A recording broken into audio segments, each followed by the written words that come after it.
செய்தியின் தலைப்பு என்ன தெரியுமா? අද දවසේ දේශනාවේ මාතෘකාව මොකක්ද දන්නවද? Do you want to know the title of today's message? Okay? பிள்ளையான ஆளிடம் சரியான கோல். වැරදි එකාගේ අතේ හරි සැර හැටිය. දැන් ඒක කියන්න ආපහු ඔයා. වැරදිව කෙනාගේ අතේ හරි සැරහැටිය.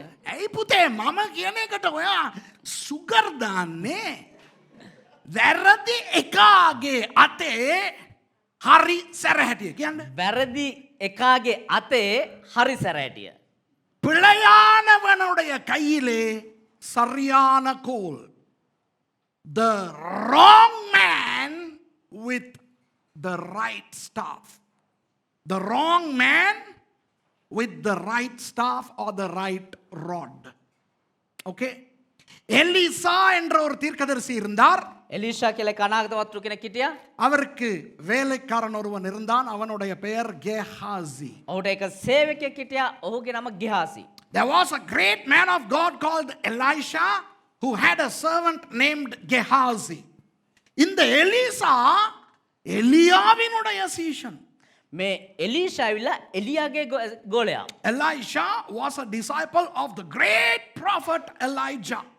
என்ற தெய்வமே இந்த எலியாவை பற்றி பேசுவதென்றால் எனக்கு பேசிக்கொண்டே போகலாம். මොකද එනේ එලියා ගැන කතා කරනවා නම් මේ එලියා ගැන කතා කරගෙන හිටියා කි. யூடியூபிலே நிறைய பிரசங்கங்கள் எலியாவை பற்றி நான் பண்ணி இருக்கிறேன். YouTube එකේ එලියා ගැන බොහෝ දේශනා දාලා තියෙනවා. I have taught about Elijah in a very considerably deep manner and I love that guy.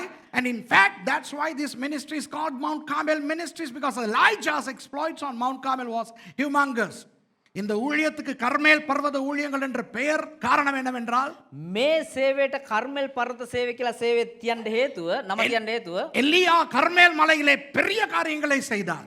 එලියා කර්මෙල් කන්දේ විශාල සේවාවක් කරා. அந்த எலியாவின் சீஷனாய் 13 வருடங்கள் இருந்தவர் யார்? எலிசா. ඒ එලියාගේ සේවකෙක් විදිහට අවුරුදු 13ක් සිටියේ කවුද? එලිෂා. Elisha was a servant to Elijah for 13 years. Okay?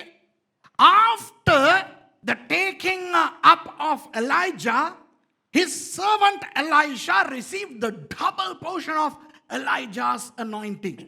எலியா எடுத்துக்கொள்ளப்பட்ட பொழுது එලියාව ඔසව ගනිද්දී எலியாவின் ஊழியக்காரனாய் இருந்த எலிசாவுக்கு எலியாவின் அபிஷேகம் 2 மடங்காக கிடைத்தது. එලියාගේ සේවකයා වෙලා හිටපු එලිෂාට ඔහුගේ බලය දෙගුණයක් වෙලා ලැබුණා. அப்போ எலிசாவினுடைய ஊழியக்காரனாய் இருந்தானே கேயாசி, එතකොට එලිෂාගේ ගෝලයා වෙලා හිටියනේ මේ ගිහාසි. அவனுக்கு எத்தனை மடங்கு கிடைத்திருக்க வேண்டும் எலிசாவினுடைய அபிஷேகம்? யோசிங்க. එහෙම මොනං එලිෂාගේ ආලේපෙන් කී ගුණයක් එයාට ලැබෙන්න ඕනද? ගිහාසිට ලැබෙන්න ඕනද? 2 மடங்கு கிடைத்திருக்க வேண்டுமா இல்லையா? තවත් දෙගුණයක් ලැබෙන්න ඕනේ නැද්ද? So Gehazi, who was the servant of Elisha, should have received a double portion of Elisha's anointing, thereby receiving a 4-fold anointing of Elijah. அப்படியானால் එහෙම වුණානම් எலியாவினுடைய அபிஷேகத்தில் 4 மடங்கு கேஹாசிக்கு கிடைத்திருக்க வேண்டும். එලියාගේ ආලේපෙන් 4 ගුණයක් ගිහාසිට ලැබිලා තියෙන්න ඕනේ. இப்போ உலகத்துல கிறிஸ்தவ உலகத்துல என்ன நடக்கிறது? දැන් මේ කිතුණු ලෝකයේ තුල මොනවද සිද්ධ වෙන්නේ? தனக்கு கீழ் இருப்பவர்களை முன்னேற விடாமல் வெட்டுகிற தலைவர்கள் தான் நிறைய பேர் இருக்கிறார்கள். තමුන්ට යටින් ඉන්නව ගෝලියෝ ඉහළට එන්න නොදී කපන බොහෝ නායකයෝ තමයි බොහෝසේ ඉන්නේ. Alas, we witness in the Christian world today that there are many leaders who don't want to see their assistants rising up, so they cut and chop and destroy them or keep them at bay. அல்லது தங்களுடைய உதவியாளர்களை நீ அங்கேயே இரு என்று வைத்திருப்பார்கள். එහෙම නැත්නම් තමුන්ගේ සේවකයා ඇවිල්ලා ඔබ එතනම හිටපන් කියලා එහෙම තියා ගන්නවා. ஆமா தானே? ඔව් නේද? இது சொல்லும் பொழுது எத்தனை பேர் ஞாபகம் வருகிறார்கள் தெரியாது. දැන් මේක කියද්දි කී දෙනෙකුට කී දෙනෙක්ව මතකෙට එනවද දන්නේ නැහැ. ඔව් කියලා. How many people may be remembering some leaders when I say this thing? Yeah, that's true. Now let's not go into those details. அந்த விஷயங்களுக்கு வேண்டாம். ඒ කාරණාව අපිට එපා. இந்த எலிசா எப்படிப்பட்டவர் தெரியுமா? දැන් මේ එලීෂා කොයි වගේ කෙනෙක් දන්නවද? தன்னுடைய எஜமான் எடுத்துக்கொள்ளப்பட்ட பிறகுதான் தனக்கு அபிஷேகம் கிடைத்தது. තමුන්ගේ නායකයා ඔසවගත්තට පස්සේ තමා තමුන්ට ආලේප ලැබුණේ. I love Elisha, if not for others, but for one thing. You know, he received the anointing after the disappearance of his master. ஆனால் அவர் என்ன செய்தார்? හැබැයි ඔහු මොනවද කරේ? தான் இல்லாத காலத்தில் தன் ஊழியக்காரனுக்கு அபிஷேகம் வர வேண்டும் என்று நினைக்கவில்லை. මම නැති දවසක මගේ ගෝලයාට ආලේපෙන්න ඕන කියලා හිතුවේ නැහැ. Elisha did not think, okay, this is how I got my anointing, so let my anointing go to my assistant after my demise. No. Whilst he was still alive, he gave his anointed staff to Gehazi to perform miracles. தான் உயிரோடு இருக்கும் பொழுதே තමුන් ජීවත් වෙලාම ඉද්දී கேயாசிக்கு தன்னுடைய கோலை கொடுத்து சொல்லுகிறார், ගිහාසිට තමුන්ගේ සැරෑටිය දීලා කියනවා நீ போய் இதை கொண்டு அற்புதம் செய் என்று. උඹ ගිහිල්ලා මේක අරගෙන හාස්කම් කරපන් ஆகவே කියලා. எலிசா ஒரு வெட்டுகிற ஊழியக்காரன், வெட்டுகிற தலைவன் அல்ல. ඒ නිසා ගෙහාසි කියන්නේ එයාව කපන ගෝලයාව කපන எலிசா. එලීෂා කියන්නේ කපන නායකයෙක් නෙවෙයි. So Elisha was not an undercutter.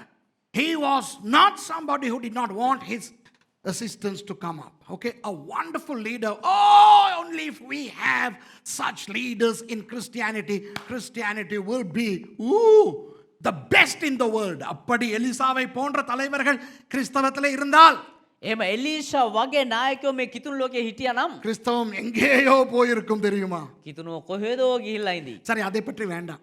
ඒක ගැන එපා. ஆனால் ஒரு நாள் உங்களுக்கு நான் எலிசாவை பற்றி ரொம்ப விபரமாக கற்றுக் கொடுக்கத்தான் போகிறேன். හැබැයි දවසක එලීෂා ගැන ඉතාමත් ගැඹුරු දේශනාවක් උගන්වන්න යනවා ඔබට. One day I'm going to teach you in depth about Elisha. Not now. Today we are going to concentrate on Elisha's servant Gehazi. இன்றைக்கு நாம் பார்க்க போவது எலிசாவினுடைய ஊழியக்காரன் கேயாசியை பற்றி. අද දවසේ අපි බලන්න යන්නේ එලීෂාගේ ගෝලයා වන්නා ගෙහාසි ගැන. அந்த எலிசா தன்னுடைய கோலையே அவனுக்கு கொடுத்து சொல்லுகிறார், ඒ එලීෂා තමුන්ගේ ඒ සැරෑටිය ගෙහාසිට දීලා කියනවා இதை கொண்டு அற்புதம் செய்யடா என்று. මේ කෑරන් හාස්කම් කරන්න කියලා. Elisha gave his staff or rod to his servant Gehazi and said, with this you perform miracles. But we know the story, what happened? No miracle transpired. ஆனால் நமக்கு கதை தெரியும், அற்புதம் நடக்கவில்லை. හැබැයි අපි කතාව දන්නවා හාස්කම් සිද්ධ වුණේ නැහැ. ஆகவே தான் இந்த பிரசங்கத்தின் தலைப்பு, ඒ නිසා තමා මේ දේශනාවේ මාතෘකාව பிழையான ஆளிடம் சரியான கோல்.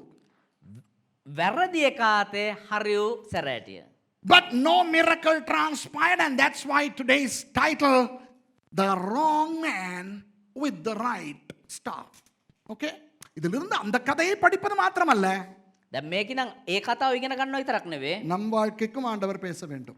අපේ ජීවිතයත් දෙවියන් වහන්සේ කතා කරන්න ඕනේ. Now we should not just learn the story, but we also must check out and see what's the Holy Spirit talking to us today. Are we like Elisha or are we like Gehazi? நாம் எலிசாவை போலவா அல்லது கேயாசியை போலவா என்று. අපි එලීෂා වගේද එහෙම නැත්නම් ගිහාසි වගේද කියලා. எலிசாவை பற்றியா என்று இன்றைக்கு முழுக்க கற்றுக்கொள்ள முடியாது. ஏனென்றால் நான் எல்லாவற்றையும் சொல்ல போவதில்லை, ஒரு 1-2 விஷயங்களை சொல்லுவேன். එලීෂා වගේ තමා කියලා හිතන්න එලීෂා ගැන හැම දෙයක්ම අපිට ඉගෙන ගන්න බෑ. උනාට කාරණා දෙකක් තුනක් කියලා දෙන්නම්. Now we will not be able to compare ourselves with Elisha much, because today I'm not going to concentrate on Elisha, albeit the fact that I'll be talking 1 or 2 things pertaining to Elisha. Okay, but today we must get rid of Gehazi from our lives. இந்த பிரசங்கத்தை கேட்டு මේ දේශනාව අහලා நமக்குள்ளே அந்த கேயாசி இருந்தால் අපි තුලේ ගෙහාසි හිටියානම් அவனை துரத்த வேண்டும். ඌව එලවන්න ඕනේ. ஏனென்றால் ඇයි කියනවා නම් நமக்கும் ஆண்டவர் கோல் கொடுக்கிறார். அது என்னவென்று பிறகு சொல்லுகிறேன். අපිටත් දෙවියන් වහන්සේ සැරෑටියක් දීලා තිනවා. ඒක ගැන පස්සේ කියන්නම්. கோல் வேண்டுமா கேயாசி வேண்டுமா? ඒ සැරෑටිය ඕනේද ගෙහාසි ඕනේද? கேயாசி கையில் கோல் இருந்தால் கோலே பிரயோஜனம் இல்லை. ගෙහාසි අතේ සැරෑටිය තිබුණා නම් ඒ සැරෑටියෙන්ම ප්‍රයෝජනයක් Now නැහැ. God has given us a staff, of which I will explain later what that staff is symbolically, metaphorically, okay? But we need to get rid of Gehazi for the staff to operate powerfully, okay? சரி, இப்போ அந்த கதையை வாசிப்போம். 2 ராஜாக்கள் 4வது அதிகாரத்துக்கு திருப்பிக் கொள்ளுங்கள். දැන් මේ කතාව කියමු දෙක රාජාවලිය 4 වෙනි පරිච්ඡේදයට පෙරලා ගන්න. Let's read the story as in the Bible. So turn with me to 2 Kings chapter 4 and we will start reading from verse 8. 8வது வசனத்திலிருந்து வாசிப்போம். අපි 8 වෙනි පදේ ඉඳලා කියමු.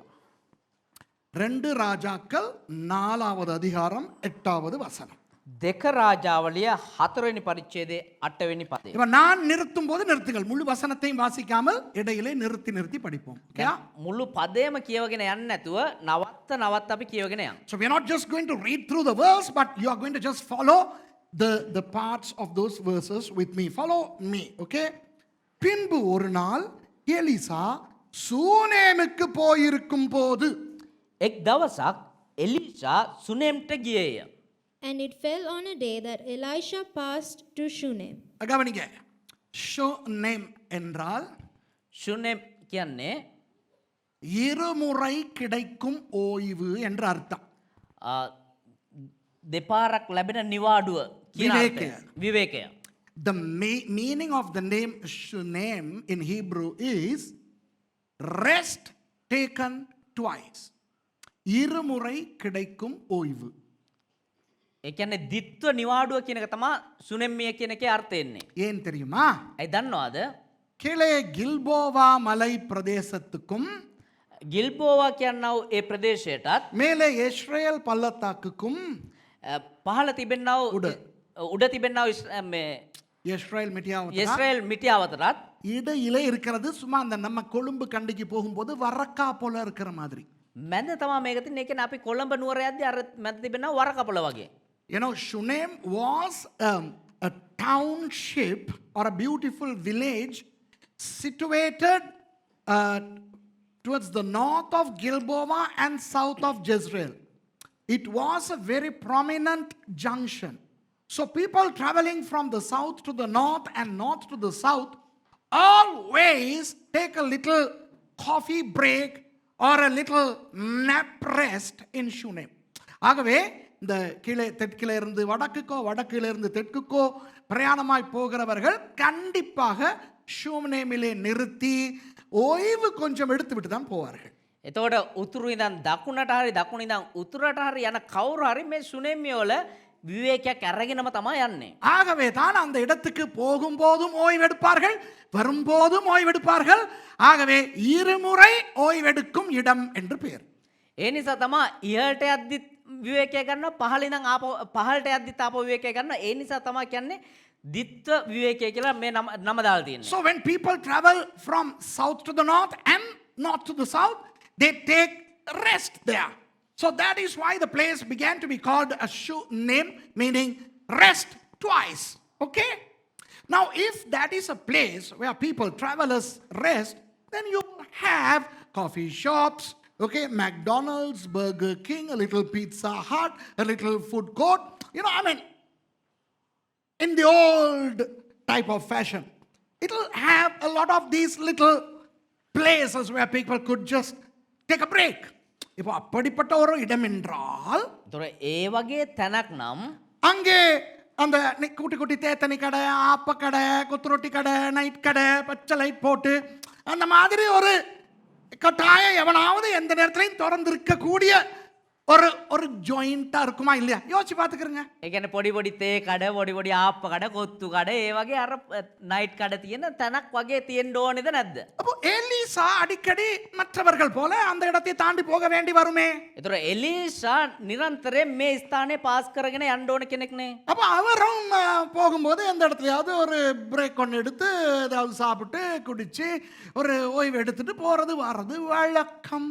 එතකොට මෙයත් ඒ ස්ථානේ පාස් කරගෙන යද්දි කොහේ හරි තැනක නැවතිලා පොඩ්ඩක් තේ එකක් බීලා පොඩ්ඩක් විවේකයක් අරගෙන යන එක සාමාන්‍ය පුරුද්දක්. Elisha, having lived on the mountains of Samaria, he had to travel through that little township quite frequently. So he must have stayed in places, ate in places, you know.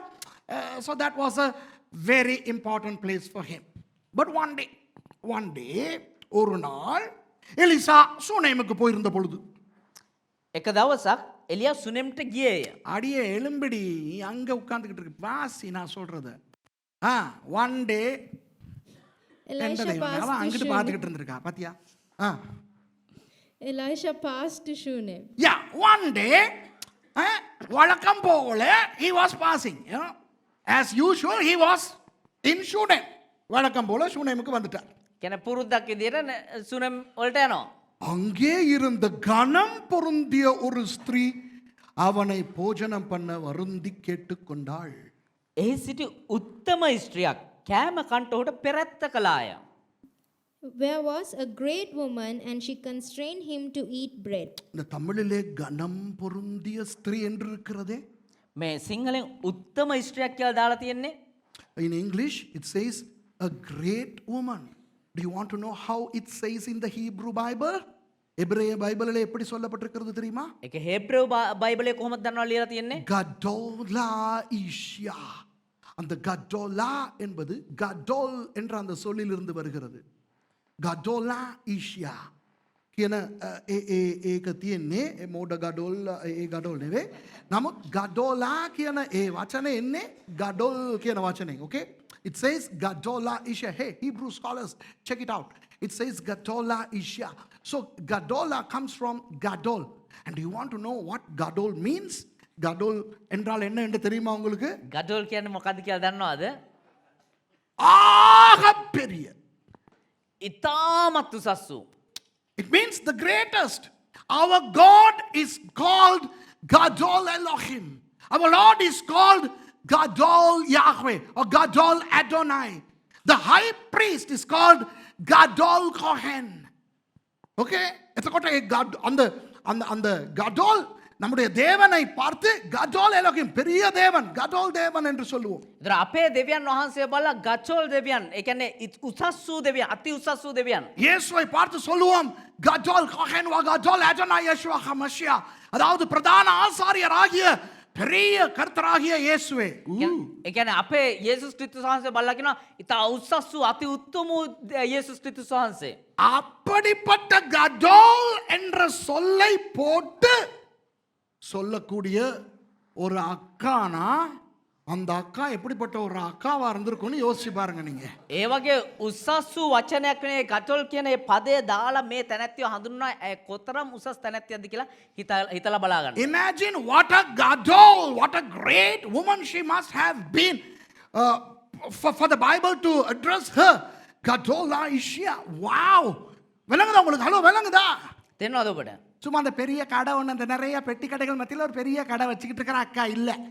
ඒ කියන්නේ අර පෙට්ටි කඩ ගොඩාක් මැද ටිකක් ලොකු කඩයක් තියන් ඉන්න ඒ වගේ කෙනෙක් නෙමෙයි මෙයා. You know, she was not somebody who had a little a bigger shop over and above all the other small shops. No, no, no, no. She was the greatest citizen of Shunem. Okay? அவர் தான் சுனேமிலே இருந்த ஆகப்பெரிய பெண்மணி எல்லா விதத்திலும்.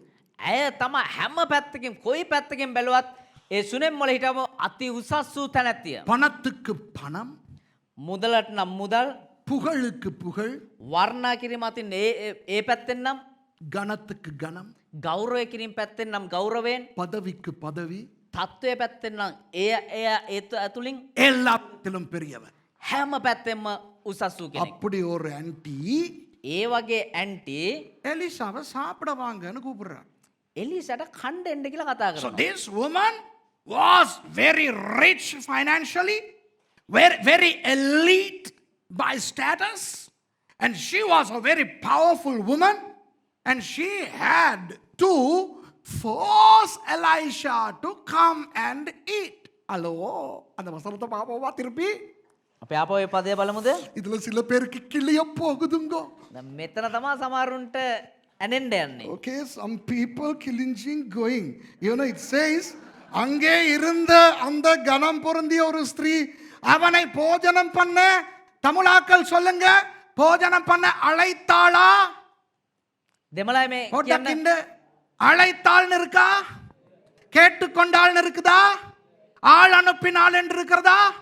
என்ன இருக்கிறது? வருந்தி அழைத்தாள், வருந்தி கேட்டுக்கொண்டாள். සිංහලෙන් කියවන්න පුතේ? එහි සිටි උත්තම ස්ත්‍රියක් ගඩෝලිෂියා, ගඩෝලායිෂියා කෑම කන්ට ඔහුට පෙරත්ත කළාය. නිකන් අඬ ගැහුවද සිංහල අය? මේ ඇවිල්ලා එක වෙලා අපේ ගෙදර කාලේ යන්න කියලා කිව්වද? නැත්නම් කහවරි ඇව්වද කියලා මේ එයාට අපේ ගෙදරින් අද කාලේ යන්න කියන්නේ නෑ. මොනවාද? පෙරත්ත කරා කියන්නේ මොකද්ද පුතේ? බැගෑ පැත්තේ. බෑගේ පදානේ. එන්නකෝ. Read it darling, read it. There was a great woman, Gadolaisha, okay? and she constrained him to eat bread. Constrained Elisha to come and eat. She did not say, would you like to have lunch with me? She did not send somebody saying, hey, bring that man to come and have a lunch. Let him have a bite in our house and go. Varandi ketukonda. Constrained.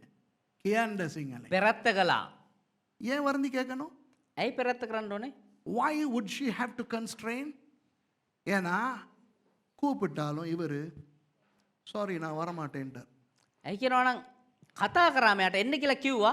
බෑ මං එන්නේ නැහැ කියලා ගියා. எலிசாவை பொறுத்த வரைக்கும் என்ன தெரியுமா? එලිෂා කොයි වගේ කෙනෙක්ද දන්නවද? இங்கே தான் தேவையான அளவு கடை இருக்குது, நான் போய் வர்றேன் இடம். මේ මං යන එනකොට කන්න බොන්න ඕන තරම් මේ කඩ තියෙනවනේ මෙතන. நான் வந்தேன், நான் வாங்கினேன், சாப்பிட்டேன், ஓய்வு எடுத்தேன், நான் போனேன். මම ආවා මම කෑවා මම සල්ලි කිව්වා මම විවේක ගත්තා මම ගියා. நான் ஏன் அவங்க வீட்டுக்கு போகணும், ஏன் நான் இவங்க வீட்டுக்கு போகணும்? ඇයි මං ඔයා ගෙදරට එන්න ඕනේ? பீச்சங் ஆகல அவர், நோண்டி ஆகல. එයා නිකන් නෝන්ඩි වෙන්න ගියේ නෑ. பீச்சங்குත් සිංහල තමයි දෙයනේ. මේ ඉන්දියාවේ ඉන්න දෙමළු බලයි என்ன சொல் யாப்பனேவும் බලයි என்ன சொல்றார் பீச்சங்கன்றார். ඔය දෙමළු දන්නේ සිංහල දන්න දෙමළු තමයි දන්න. ඔක සිංහල වචනයක්. ඒක කියාපන් මං කියනවා. පීචන් වෙන්න ගියේ නෑ. You know, he was like, his attitude was, well, I have enough shops here and I'll go and eat and I proceed. Why should I go to somebody's house? I mean, நான் ஒருத்தவங்க வீட்டுக்கு போயிட்டு எனக்கு கரைச்ச கொடுப்பானே. මම කාගේවත් එක්කෙනෙක්ගේ ගෙදරකට ගිහලා මොකටද කරදර ගන්නෙ? Why should I go and give those people trouble? You know, then she would have said, no, pastor, no trouble. Because, I mean, I have servants, you know, 10 servants on this side, 10 servants on this side, enough money. I'm a great woman, so I really love to host you. අක්කා சொல்லியிருக்கோம். ඒ අක්කා කියනවා කියලා ඇති. කියලා ඇති. කියනවා කිව්වනම් බයිබලේ කොහෙද තියෙන්නේ කියලා අහයි අපේ. சொல்லியிருக்கோம். ஐயோ பாஸ் எங்களுக்கு கரைச்சலே இல்லை. இங்கே பாருங்க, இந்த பக்கம் வேலைக்காரங்க இருக்காங்க, இந்த பக்கம் வேலைக்காரி இருக்கிறாங்க, ஒன்றுமே இல்லை, எங்களுக்கு சந்தோஷம். இவர் சொல்ல முடியாது. අයියෝ පාස්ටර් අපිට කරදරයක් නෑ මේ මෙච්චර වැඩකාරයෝ ඉන්නවා එහෙ වැඩකාරයෝ ඉන්නවා කරන්න හැමදේම වැඩකාරයෝ ඉන්නවා ඔයා කිසි කරදරයක් නෑ ඔයා ඇවිල්ලා එන්න කියලා කියන්න ඇති. மருந்து உயிரை வாங்கி கூப்பிடுது. කියන්නේ පෙරත්ත කරලා මෙයාගේ පණ අරගෙන මේ කතා කරන්නේ. Okay, you know, she constrained, she forces. இந்த காலத்திலே அப்படிப்பட்ட ஒரு பெண் வரக்கா போலையில் இருந்தா. දැන් මේ කාලේ ඒ වගේ තැනැත්තියක් වරක පොළ හිටියා නම් எல்லாரும் இல்லை, சில பாஸ்டர்மாருக்கு හැමෝම නෙමෙයි සමහර දේවගැතිවරු சும்மா யார் மூலமாவது சொன்னா போதும், அந்த அடுத்த முறை அந்த கொழும்புக்கு போகிற வழியில் எங்கள் வீட்டில் வந்து கொஞ்சம் தேத்தேன்னு ஒன்று குடிச்சிட்டு போங்கன்னு சொன்னா போதும். නිකන් කවුරු හරි අතේ කියලා තිබ්බනම් ඇති ඊළඟ සැරේ යද්දි මේ අපේ ගෙදර ඇවිල්ලා පොඩ්ඩක් තේ එකක් බීලා යන්න කියන්නේ. I am not saying this about all the pastors, but there are some. If they received the peripheral invitation from this woman saying, Pastor, Pastor Suresh, the next time you go to Colombo, drop in at our place in Varakapolo for a cup of tea and a little snack. You know what some pastors do? சில pastors என்ன செய்வாங்க தெரியுமா? සමහර දේවගැතිවරු මොනවද දන්නවද කරන්නේ? அந்த அக்காட வீட்டை தாண்டி போறதுக்காகவே டீசெண்டா உடுத்திக்கிடுவானுங்க. ඒ අක්කගේ ගේ පාස් කරලා යන්නම වැදගත් විදිහට ඇදගෙන යනවා. Just because they are dropping in at this Gadolaisha's house, they dress accordingly and they show up with a mobile phone and a selfie. அங்கே போய்ட்டு மொபைல் ஃபோனில் செல்ஃபி எடுப்பாங்க. ඒ ගිල්ලෙලා ජංගම දුරකථනයෙන් ගනි සෙල්ෆියක්. கொழும்பு போகும்போது කොළඹ යන ගමන් இவரோட சிஸ்டர் உங்களோட ஃபோட்டோ எடுக்கவா? பரவாயில்ல பாஸ்டர். இப்படி சாப்பிட்ற மாதிரி ஃபேஸ்புக்கில் கர்த்தருக்கு ஸ்தோத்திரம், நான் இவருடைய வீட்டில் சாப்பிட்டேன். මේ වගේ එක්කත් එක මේ සෙල්ෆියක් කරගෙන කියයි ස්වාමීන් වහන්සේ ප්‍රශංසාව මම ඇයගේ ගෙදර සංග්‍රහයක් ලැබුවා. இந்த நாக்கு இங்கனைக்கு வந்துடும். මේ දිව මෙහෙට එල්ලිලාදී. அந்த இறைச்சி முள்ள பார்த்து நாய் போகுமே அந்த மாதிரி. අර බලු කට්ට දැකලා බල්ලා යනවා වගේ. ඒ වගේ. கட்டனவே மஸ் කට්ට දැකලා. You know, just like some dogs pursuing bones. Hey, I am saying this. Be like Elisha. Be smart. எலிசாவை போல இருக்கணும் ஊழியக்காரன். එලිෂාවගේ ඉන්න ඕනේ සේවකයෝ. ஏன்னா பணக்காரன் கூப்பிட்டோன்னா நாக்க தொங்க போட்டுக்கிட்டு ஓடக்கூடாது.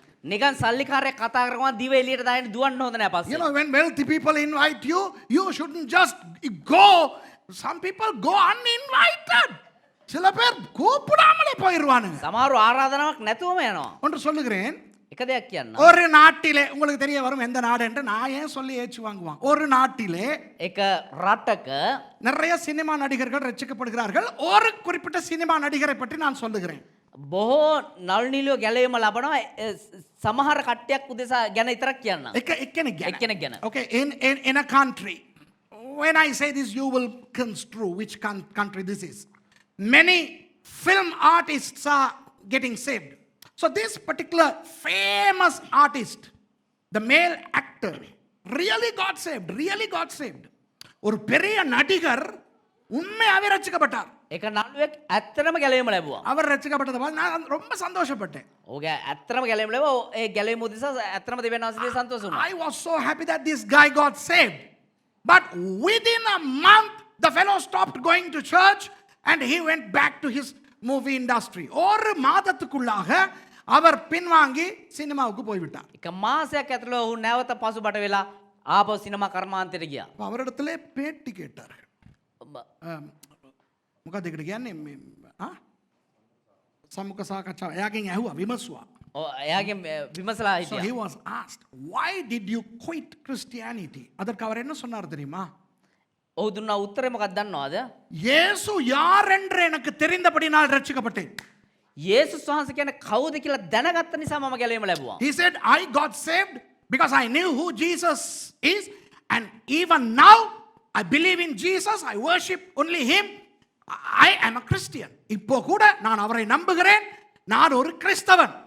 දැන් උනත් මම උන්වහන්සේ විශ්වාස කරනවා මම එක කිතුණුවෙක්. ஆனால் கடந்த ஒரு மாதமாக என்ன நடந்தது?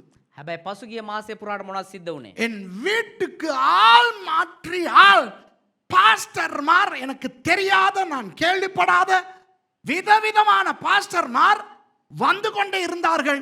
அவர் சொன்ன வார்த்தை புற்றிலிருந்து ஈசல் வருவது மாதிரி என்று சொன்னார். ඔව් කියලා තියෙනවා එක එක දේවදාසයෝ මම දන්න නොදන්න හැම එක්කෙනා වැලක් වගේ එක දිගට මේ පැමිණෙමින් හිට කොයි වගේ දන්නවද? අර මේ හුඹා ඇතුලේ මෙරු වෙනවා වගේ. You know, he said, from the time I got saved, I have had pastors after pastors and ministers after ministers and men of God and women of God coming to my house, and they all said, we were praying for your salvation, so we are part of your salvation. Come to our church. God told me to come and start a Bible study here. God told me to go and pray for you. And he got mega disturbed. He came to the end of his tether and he quit having association with Christians. அதாவது இந்த pastor மாரும் ஊழியக்காரர்களும் போய் என்ன சொல்லி இருக்கிறார்கள்? කියන මේ දේවදාසයෝ ඇවිල්ලා දේවදාසයෝ ගිහලා මොනවද කියලා තියෙන්නේ? உங்களுடைய ரட்சிப்புக்காய் நாங்கள் ஜெபித்தோம். ඔබේ ගැලවීම උදෙසා අපි ආච්චා කරා. ஆகவே நீங்கள் எங்கள் சபைக்கு தான் வர வேண்டும். ඒ නිසා ඔබ අපේ සභාවට තමයි එන්න ඕනේ. கர்த்தர் எனக்கு உங்கள் வீட்டுக்கு போய் உங்களை ஆசீர்வதிக்க சொன்னார். දෙවියන් වහන්සේ මට කිව්වා ඔබේ ගෙදරට ඇවිල්ලා ඔබට ආශිර්වාද කරන්න කියලා. உங்கள் வீட்டில் ஜெப கூட்டம் நடத்த சொன்னார். ඔබේ නිවසේ යාඥා රැස්වීමක් කරන්න කිව්වා. உங்கள் வீட்டிலே சூனியம் புதைத்திருக்கிறது, அதை தோண்டி எடுக்க சொன்னார். ඔබේ නිවසේ හූනියමක් වල්ලා තියෙනවා ඒක ගොඩ ගන්න කිව්වා. There are evil vices buried under your foundations and God told me to remove them. So அதனால் இந்த மனுஷனுக்கு கிறிஸ்தவமே வெறுத்து போய்விட்டது. ඒ නිසා මේ මිනිස්යාට කිතුණුවම්ම එපා වෙලා ගියා. விளங்குதா நான் சொல்றது? இது எத்தனை ஏழைகள், படிக்காதவர்கள், பணம் இல்லாதவர்கள் ரட்சிக்கப்படுகிறார்கள், போவாங்களா? මේ විදිහටම මුදල් නැති දුප්පත් මිනිස්සු කී දෙනෙක් ගැලවීම ලබනවද? යනවද How හොයාගෙන? many poor people, illiterate people are getting saved? Would these people go to them? They would not go to them even when invited. But to these huge people who have substance, they go uninvited. கூப்பிட்டாலும் அந்த மாதிரி இடங்களுக்கு போக இவனுக்கு நேரம் இருக்காது. කතා කරත් ඒ මිනිස්සයා ගෙදරට යන්න වෙලාවක් නැහැ. ஆனா கூப்பிடாமலே இந்த மாதிரி பெரிய பெரிய இடங்களை போயிட்டு கிடப்பானுங்க. හැබැයි කතා කරන්නෙම නැතුව මේ වගේ ලොකු ලොකු අයගේ ගෙවල් වලට ගිහිල්ලා නවතිනවා. அந்த சூனேமியால் எலிசாவை அழைத்தும் அவர் வரவில்லை. මේ සුනෙම්මිය කෙනා එලීෂාට කතා කරලත් එයා ගියේ නැහැ. The Shunammite invited Elisha. He did not. and she had to constrain. அவள் வருந்தி கேட்டுக்கொண்டாள். ඇය බැගෑ පත්වලා ඉල්ලා සිටියා. ஊழியக்காரர்கள் அப்படிதான் இருக்கும். நான் பெருமையை பற்றி பேசவில்லை. මේ උඩඟුකම ගැන නෙමෙයි කතා කරන්නේ. සේවක වුණාම එහෙම තමයි ඉන්න Hey, ඕනේ. I am not talking about pride here. I am not at all saying do not go unless you are constrained. நான் சொல்லவில்லை வருந்தி கேட்டா தான் போகணும்னு நான் சொல்லல. මම කියන්නේ මේ බැගෑපත් වුණාම තමයි යන්න ඕනේ කියලා. ஆனால் உங்களுக்கு அறிவு இருக்கிறது என்று நினைக்கிறேன். ඔබට ප්‍රඥාව තියෙනවා කියලා හිතනවා. ஐயோ. මොලේ තියෙනවා කියලා හිතනවා. I hope you have a little bit of brain inside your kidneys to think what I am talking about. Okay? Don't just run behind wealth, money and greatness. The பெரியத்தனம் பணம் புகழ் பின்னால போகாதீங்க. சீ. මේ ලොකු කෙනා එහෙම නැත්නම් මුදල් එහෙම නැත්නම් වර්ණා කිරීම ඒ පස්සේ යන්න එපා. வருந்தி கேட்டபடினால இவர் போயிட்டார் கடைசியா. මේ බැගෑපත් වුණ නිසා මෙයා ගියා. அப்படி இருக்கணும் ஐயா ஊழியக்காரன். එහෙම තමයි ඉන්න ඕනේ සේවකයෙක් වුණාම. A man of God should be like that, you know. You not got to have that. I don't know. Okay. அப்படியே அவன் பயணப்பட்டு வரும்போதெல்லாம் போஜனம் படுபடி அங்கே வந்து தங்குவான். ඊට පස්සේ මෙසේ ඔහු යන සෑම විටම කෑම කන පිණිස එහි නැවතුනේය. And so it was that as oft as he passed by, he turned in thither to eat bread. You know, I want to just tell you what kind of a woman when it comes to age and stuff was she and her husband. அந்த பெண் எப்படிப்பட்ட வயதுடையவர், அந்த அவருடைய புருஷன் எப்படிப்பட்டவர் என்பதை உங்களுக்கு நான் கொஞ்சம் சொல்ல ඒ விரும்புகிறேன். තැනැත්තිය කොයි වගේ වයසක පසු වුණ කෙනෙක්ද, ඒ වගේම ඇයගේ ස්වාමි පුරුෂයා කොයි වගේ වයසකද කියලා කියන්න අවශ්‍යයි. 14வது வசனத்திலே கடைசி பகுதி சொல்லுகிறது, මේ 14 වෙනි පදයේ අවසාන හරිය කියනවා அவளுக்கு பிள்ளை இல்லை, அவள் புருஷனும் பெரிய வயதுள்ளவன் என்று. ඇයට පුත්‍රයෙක් නැත, ඇගේ පුරුෂයාත් මහලු යයි කීවේය. Verily she hath no child, and her husband is old. இப்போ உங்களுக்கு தெரியும் யூத கலாச்சாரத்திலே ஆண்கள் 40க்கு மேல் தான் கட்டுவார்கள். ඔබ දන්නවා යුදෙව් සංස්කෘතියට අනුව පිරිමි අය අවුරුදු 40 පැනලා තමයි විවාහ වෙන්නේ. According to the Jewish culture of the Bible era, men got married only after 40, but girls right after their puberty. ஆனால் பெண்கள் வயதுக்கு வந்த உடனே திருமணம் செய்வார்கள். ඒ වුණාට කාන්තා පාර්ශවයේ වැඩිවියට පත් වුණ ගමම්න විවාහයට පත් කරනවා. ஆகவே 50 வயது புருஷனுக்கு ஒரு 17 வயது மனைவி இருப்பது யூத வேத காலத்தைய கலாச்சாரத்தில் வித்தியாசம். அது ஒரு பெரிய ஆச்சரியம் அல்ல. එතකොට අවුරුදු 50ක විතර කෙනෙකුට අවුරුදු 14ක විතර තැනැත්තියක් විවාහ වෙනක ඒ හැටි දෙයක් නෙමෙයි යුදෙව් සංස්කෘතිය අනුව. So it's not something surprising for us to see an old man of about 50 to have a bride or a wife in her late teen years in the ancient biblical Jewish culture. அதை வச்சுக்கிட்டு இப்போ கூத்தாடக்கூடாது நீங்க யாரும். ඒක තියාගෙන දැන් පිස්සු නටන්න එපා කවුරුත්. Okay, now you should not take it now, and 50 years don't go after teenagers. Okay, those of us who are in the 50s, இந்த என்னை மாதிரி 50கள் இருக்கிறவங்க 50லும் ஆசை வரும்ட்டு இந்த சின்ன சின்ன பிள்ளைகள் பின்னாலாம் போகக்கூடாது. දැන් අපි වගේ 50 පැනපු කට්ටිය හරි 50 පැනපු කට්ටිය පොඩි හම්බෙනේවත් හම්බෙන්නේ නැතිව එහෙම කිව්වා. කයින්ද? පොඩි ළමයි පස්සේ යන්න හොඳ නැහැ. Okay, இந்த சுனேமியாளுக்கு பிள்ளை இல்லை. මේ සුනමිය ස්ත්‍රියට දරුවෝ නැහැ. கணவன் வயது சென்றவர். ඒ වගේම ස්වාමි පුරුෂයා වයසට ගිය කෙනෙක්. This Shunammite woman was childless and she had a very old husband. But look at verse 9. 9வது வசனத்தை பாருங்கள். 9 වෙනි පදයේ කියමු. அவள் தன் புருஷனை நோக்கி, இதோ நம்மிடத்தில் எப்போதும் வந்து போகிற தேவனுடைய மனுஷனாகிய இவர் பரிசுத்தவான் என்று காண்கிறேன். ඇගේ පුරුෂයාට කතා කොට නිතරම අප ළඟින් යන එන මොහු දෙවියන් වහන්සේගේ ශුද්ධ මිනිසෙක් බව මට පෙනෙයි. And she said unto her husband, Behold now, I perceive that this is an holy man of God, which passeth by us continually. அதாவது என்ன தெரியுமா? කියන්නේ මොකද්ද දන්නවද? அந்த வீட்டுக்கு போயிட்டோமே, ඒ ගෙදරට ගියානේ, சாப்பிட்டோமே, කෑවනේ, அந்த அக்காவுக்கு புள்ள இல்லையே, දැන් ඇයට දරුවෝ නැහනේ. அதனால அக்கா அக்கா உங்களுக்கு புள்ள இல்ல, டாக்டர் கிட்ட எல்லாம் போயிட்டு செக் பண்ணி பாத்தீங்களா அப்படின்னு இவர் வள்ளி அல்லையாம். අක්කා ඇයිවට ළමයි නැතිවා ඩොක්ටර් ගාවට ගිහලා චෙක් කරාද කියලා මෙයා ගිහලා හොයාගෙන හිටියේ නෑ. He did not go and talk to the woman saying, "Oh, I'm so sad that you are childless. Did you consult a gynecologist, endocrinologist, mother and baby care guy? Did you go through all those examinations? Come, let me pray for you. வாங்க உங்களுக்காக நான் ஜெபம் பண்றேன். கையை தூக்குங்க அக்கா. ஆண்டவரே பிள்ளை கொடும் நாதா. அல்லேலூயா. අක්කා ළමයි නැත්තේ අපි මං ඔයා උදෙසා යාඥා කරන අත් දෙක උස්සන්න අක්කා අත් දෙක උස්සන්න අක්කා මම ඔයා උදෙසා ස්වාමිනී මේකට ගර්භය තබන්න දරුවෙක් இப்படியெல்லாம் கூத்தாடல. මෙහෙම නිකන් පිස්සු නැටුවේ නෑ. ஓகே, இவர் அந்த சகோதரிக்கு சொல்லல, මොව ගිහිල්ලා ඒ සහෝදරියට කිව්වේ නෑ. சிஸ்டர் நீங்க எப்படி சிஸ்டர் அவருக்கு நிறைய வயசு போய் කොහොමද අක්කේ මේ යාට ගොඩක් වයස ඉච්චර වයස ගිහිල්ලා அவரால் உங்களை சந்தோஷமா வச்சிருக்க முடியுதா?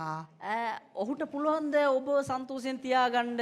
உங்க குடும்ப வாழ்க்கை சந்தோஷமா இருக்கா? ඔබේ පවුල් ජීවිතේ සන්තෝෂෙන් තියනවද? நான் உங்களுக்காக ரொம்ப ஜெபிக்கிறேன். මං ඔයා ගැන ගොඩාක් යාඥා කරනවා. அன்னைக்கு நான் உங்களை கனவுல கூட கண்டேன். එදා මම ඔයාව හීනෙනුත් දැක්කා. நீங்க கனவுல வந்து சொல்றீங்க எனக்கு, ඔයා හීනෙන් ඇවිල්ලා මට කියනවා அசல் என் குடும்பத்துல நிம்மதியே இல்லை, எனக்காக ஜெபிங்கன்னு.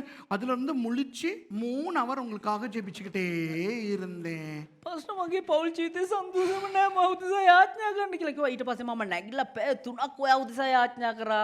This guy didn't go to the Shunammite and ask her how her family life was, how the husband was looking after her, how was the huge age difference causing issues and problems.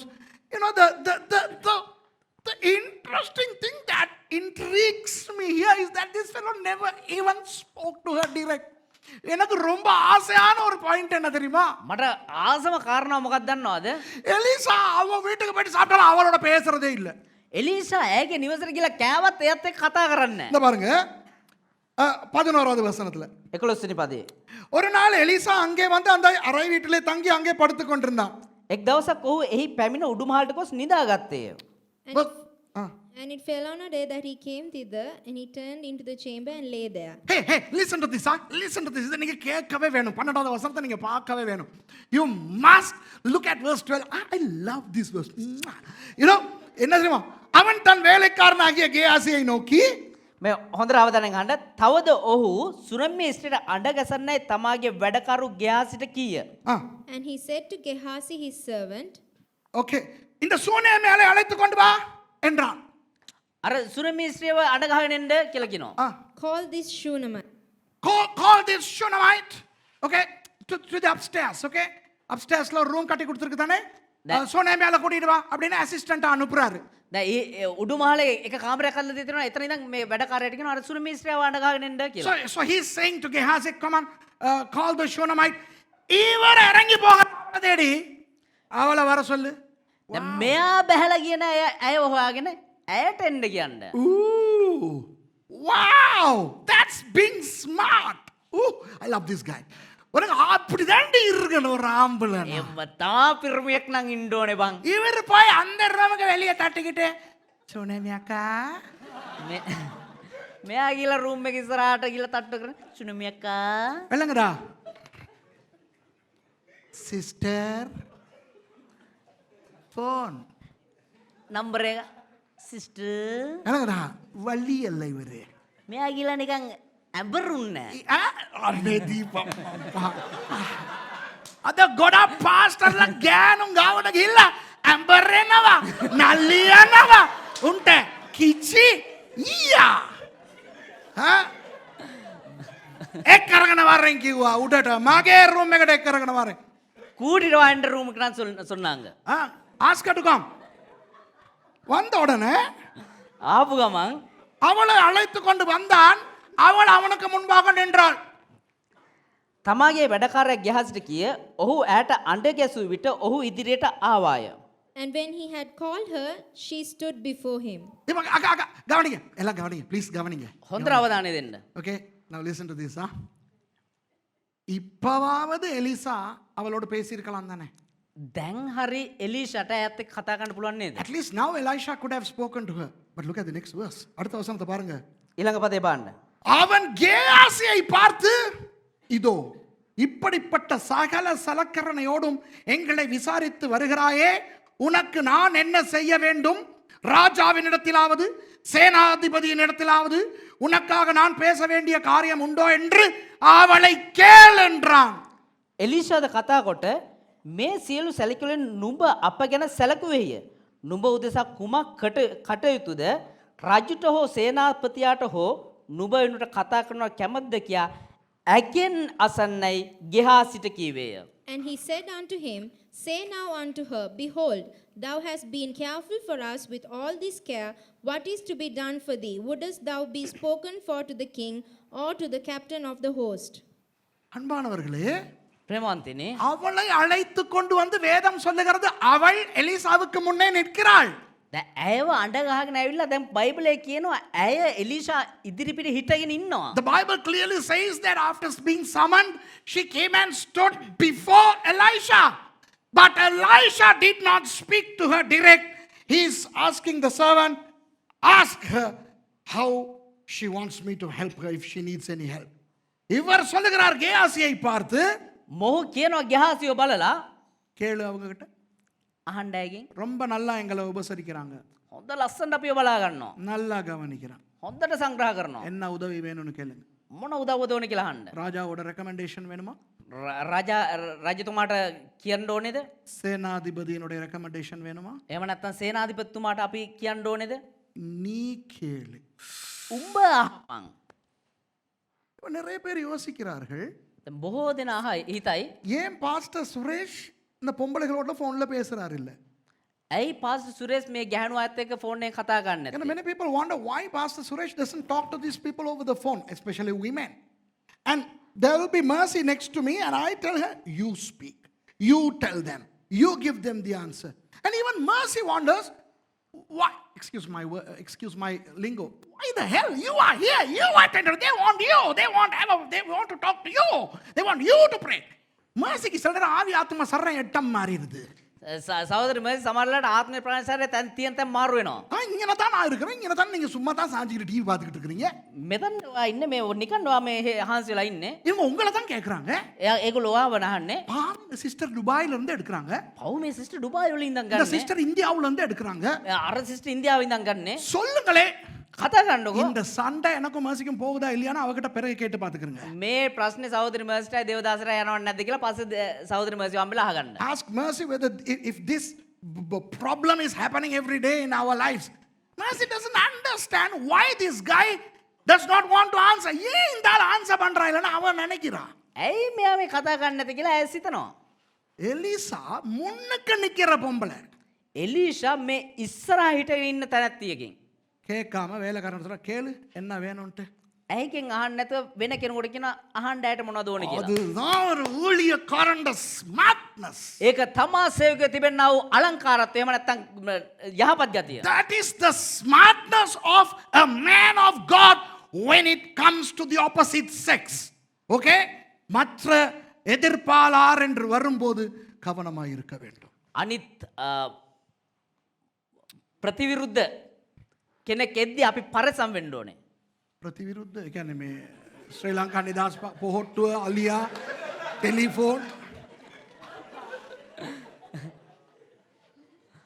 පිරිමි අය නම් ගෑනු අය, ගෑනු අය නම් පිරිමි අය. විරුද්ධ ලිංගිකයෙක්. එච්චරයි. ඡන්දේ දාන්න ගිහිල්ලා අපරදිග පෙරදිග අනාගත්තා මෙයා. ගිය සතියේ. ඔව් මේ ඇත්ත කියන්නේ. මෙයා මතකයි නේද මෙයාගේ පෙරදිග අපරදිග. එතනට ගිහලා දකුණත දීලා. ඒගොල්ලෝ කියලා දෙනවා වම් අත දෙන්න කියලා. මෙයා ආපහු දීලා. හරිද මං කියන එක? ඊට පස්සේ එළිය හිටපෙක කිව්වල අනිත් අත කියලා. ඊට පස්සේ දීලා දෙන්න. අපරදිග පෙරදිග දැන් මොකද්ද? ප්‍රතිවිරුද්ධ. පාස්ටර්ලා ගෑනු එක්ක ඩීල් කරනකොට පරිස්සමෙන් ඉන්න ඕනේ. ஊழியக்காரர்கள் எதிர்ப்பாளரோடு நீங்கள் ஜெபிக்கும் போது ஆலோசனை கொடுக்கும் போது கவனமா இருக்கணும். விளங்குதா உங்களுக்கு? තේරුණාද? எலிசா சூனேமியால கூப்பிட்டு එලිසා සුනමි ස්ත්‍රියට කතා කරලා சிஸ்டர் සිස්ටර් நல்லா கவனிச்சிங்க எங்களை හොඳට ඔයා අපිව බලා ගන්නවා. எவ்வளவு நல்ல வீடு சிஸ்டர் කොච්චර ලස්සන ගියක්ද සිස්ටර්. உங்களுக்கு பிள்ளையும் இல்லை சிஸ்டர் ඔයාට දරුවම නෑ sister. Sister Shunammite, you're so young, you're so beautiful. Well, I'm not saying anything bad about your husband, but then he is not your match. But anyway, sister, you are really blessing me. I'm a real servant of God. நீங்கள் நிறைய ஆசீர்வதிக்கிறீங்க sister. ඔයා අපිව ගොඩාක් ආශිර්වාද කරනවා sister. உங்க வயித்துல ஒரு பிள்ளைய ஆண்டவர் கொடுக்கணும். ඔබේ ගර්භයක දරුවෙක් ලැබෙන්න ඕනේ සිස්ටර්. என்னைய மாதிரி ஒரு ஊழியக்காரனை கர்த்தர் கொடுக்கணும். මව් වගේ එක සේවකයෙක් දෙවියන් වහන්සේ දෙන්න ඕනේ sister. Hey, we can laugh, but this is happening. நம்ம சிரிக்கலாம் ஆனா இது நடக்குது. අපිට hina වෙන්න පුළුවන් හැබැයි මේක සිද්ධ වෙනවා. இந்த இப்ப யூடியூப்ல போட்டு ஒரு பாஸ்டர் கிளின்னு கிளிக்கிறான். இப்ப දැන් YouTube එකේ පාස්ටර් කෙනෙක් මේ ගැන කතා වෙනවා. மைக்ல இப்படி தடவி சாட்சி கேக்குறாரு. சொல்லுங்க சிஸ்டர். ஓ මයිකේ එක සහෝදරයක් මෙහෙම ස්පර්ශ කර කියනවා. කියන්න සිස්ටර්. பிரதர் කියන්න. ඕකට කියන්නේ ස්පර්ශ කර අතගාගන් මේ වගේ හෝලි පොරවල්ලා මට පරිවර්තනය කරන්න ආපුවම මට තියෙන වදේ ස්පර්ශ කරන්නේ නැහැ බ්‍රදර්. ඔක අතගගා ඌ අහනවා සිස්ටර් වාගේ සාක්ෂි කියන්නලු. අපි நாங்க சிரிக்கலாம். අපිට hina වෙන්න පුළුවන්. ஆனா ஊழிய நிறைய பாஸ்டர்ஸ் கேட்டுக்கிட்டு இருக்கீங்க. හැබැයි බොහෝ දේවදාසයෝ අහගෙන ඉන්නවා. ஒளிஞ்சுக்கிட்டு போகாதீங்க. දිව දික් කරගෙන යන්න එපා. You know, I mean, this is a wonderful message to the servants of God. We need to maintain our dignity. Okay, we need to maintain our dignity. Oof. Anyway, let's run through the story. இந்த கதையோடு பேசுவோம். அந்த கதையிலே அவர் Elisha சொல்லுகிறார் உனக்கு ஒரு பிள்ளையை ஆண்டவர் கொடுப்பார் என்று. ඒ කතාවේදී එලිෂා කියනවා ඔබට එක දරුවෙක් දෙයි කියලා දෙවියන් වහන්සේ. Okay, to cut a long story short, okay, Elisha is promising this woman that she will have a child. And it so transpired that she gave birth to a wonderfully beautiful son. 17வது வசனம் சொல்லுகிறது அந்த ஸ்திரீ கர்ப்பம் தரித்து Elisha தன்னோட சொன்னபடி ஒரு உற்பத்தி காலத்தில் ஒரு குமாரனை பெற்றாள். 17 වෙනි පදේ කියනවා ඒ ස්ත්‍රී ගර්භණීව එලිෂා ඈට කී හැටියට ඊළඟ අවුරුද්දේ ඒ කාලයේ පැමිණි විට පුත්‍රයෙකු බිහි කළාය. Verse 17. And the woman conceived and bare a son at the season that Elisha had said unto her, according to the time of life. Okay. இப்போ நீங்கள் கீழே பார்த்தால் ඔබ පහළට බැලුවා නම් அந்த பிள்ளை கொஞ்சம் வளர்ந்தவுடன் செத்து போய்விட்டான். ඒ දරුවා පොඩ්ඩක් වර්ධනය වුණාට පස්සේ මිය යනවා. If you read through the story, you will find out that this little boy that was born to this woman died one day. Okay, all of a sudden he died. And I have another message about the Shunammite woman, which I preached here, and it's on YouTube. சூனேமியாளை பற்றி நான் இங்கே பிரசங்கம் செய்திருக்கிறேன். அது யூடியூபில் இருக்கிறது. எத்தனை பேர் பார்த்துருக்கிறீங்க? எத்தனை பேருக்கு நான் இங்கே பேசுனது ஞாபகம்? සුනමි ස්ත්‍රිය ගැන දේවදාසයා දේශනා කළා තියෙනවා. ඒක YouTube එකේ තියෙනවා. කී දෙනෙක් බලලා තියෙනවද? මෙතන දේශනා කරා කී දෙනෙකුට මතක තියෙනවද? Okay, so let me not go into that. Okay, நான் அதை குறித்து நான் பேச போவதில்லை. ඒ නිසා ඒ ගැන කතා කරන්න යන්නේ නැහැ. இப்போ 27வது வசனத்தை பார்த்தால் 27 වෙනි පදේ බැලුවා නම් එහෙම let's fast forward to verse 27. பர்வதத்தில் இருக்கிற தேவனுடைய மனுஷனிடத்தில் வந்து அவன் காலை பிடித்து கொண்டாள். அப்பொழுது கேயாசி அவளை விலக்கிவிட வந்தான். தேவனுடைய மனுஷன் அவளை தடுக்காதே, அவள் ஆத்துமா துக்கமா இருக்கிறது, கர்த்தர் அதை எனக்கு அறிவியாமல் மறைத்து வைத்தார் என்றான். ඇය වනහයි කන්දේ දෙවියන් වහන්සේගේ මනුෂ්‍යයා ළඟට පැමිණ ඔහුගේ පාද අල්වා ගත්තාය. එවිට ගෙහාසි ඇය අහක් කරන පිණිස ලන් විය. නමුත් දෙවියන් වහන්සේගේ මනුෂ්‍යයා කතා කොට ඇය නිකම් සිටියාවේ. ඇගේ ආත්මයේ ශෝකය තිබේ යයි ස්වාමින් වහන්සේ ඒ මට නොදන්වා මාගෙන් සැඟවුසේකයි කීවේය. Verse 27. And when she came to the man of God to the hill, she caught him by the feet. But Gehazi came near to thrust her away. And the man of God said, Let her alone, for her soul is vexed within her. And the Lord hath hid it from me, and hath not told me. சரி, இப்போ தெரியுது தானே உங்களுக்கு கதை? මේ කතාව ඔබ දන්නවා. You know the story, right? This little boy died and this woman goes and she just laments at the feet of the prophet because of this, the demise of the son. இப்போ அந்த பிள்ளை செத்து விட்டான். දැන් මේ දරුවා මිය ගියා. சூனேமியால் போய் எலிசாவை சந்தித்து அவருடைய காலை பிடித்துக்கொண்டு அழுகிறான். දැන් සුනෙම්මිය ස්ත්‍රිය එලීෂා ගාවට ගිහිල්ලා ඔහුගේ කකුල් දෙක බදාගෙන වැළපෙනවා. இன்றைய செய்திக்கு வரும். අද දවසේ දේශනාවට එමු අපි. Come to today's message, okay? Verse 29, 29வது வசனம். 29 වෙනි පදය. அப்பொழுது அவன், அதாவது எலிசா, கேயாசியை பார்த்து, එවිට ඔහු ඒ කියන්නේ එලීෂා ගෙහාසිට කතා කොට Then he said to Gehazi, he is Elisha, okay? நீ உன் இடையை கட்டிக்கொண்டு, ඉඟටිය බැඳගෙන gird up thy loins, okay, gird up thy loins. You get ready with your attire, with your raiment. You dress up, you get ready, okay? நீ உடுத்திக்கோ, நீ ready ஆகு, நீ அதுதான் அந்த இடையை கட்டிக்கொண்டனா நீ ரெடி ஆகு. ඔබ ලෑස්ති වෙන්න. ඒ කියන්නේ ඉඟටිය බැඳගන්න කියන්නේ ඔබ සූදානම් වෙන්න කියලා කියන්නේ. உன் பக்கத்துல நீ ரெடி ஆகு, அவ்வளவு போதும். ඔයාගේ පැත්තෙන් ඔයා සූදානම් වෙන්න. ඒ ඇති. In your side, all you have to do is to get ready, okay? Gird up your loins. நீ உன் இடையை கட்டிக்கோ.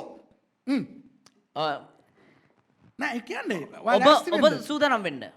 okay?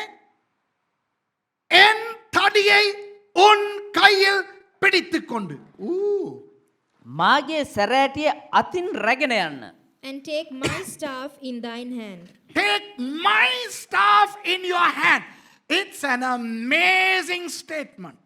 இது ஒரு ஆச்சரியமான ஒரு விஷயம். මේක ඉතාමත් ආශ්චර්යමත් වූ කාරණාවක්. இப்ப கர்த்தர் உங்களோடு பேச போகிறார். දැන් දෙවියන් වහන්සේ ඔබත් එක්ක කතා God is කරනවා. going to talk to you.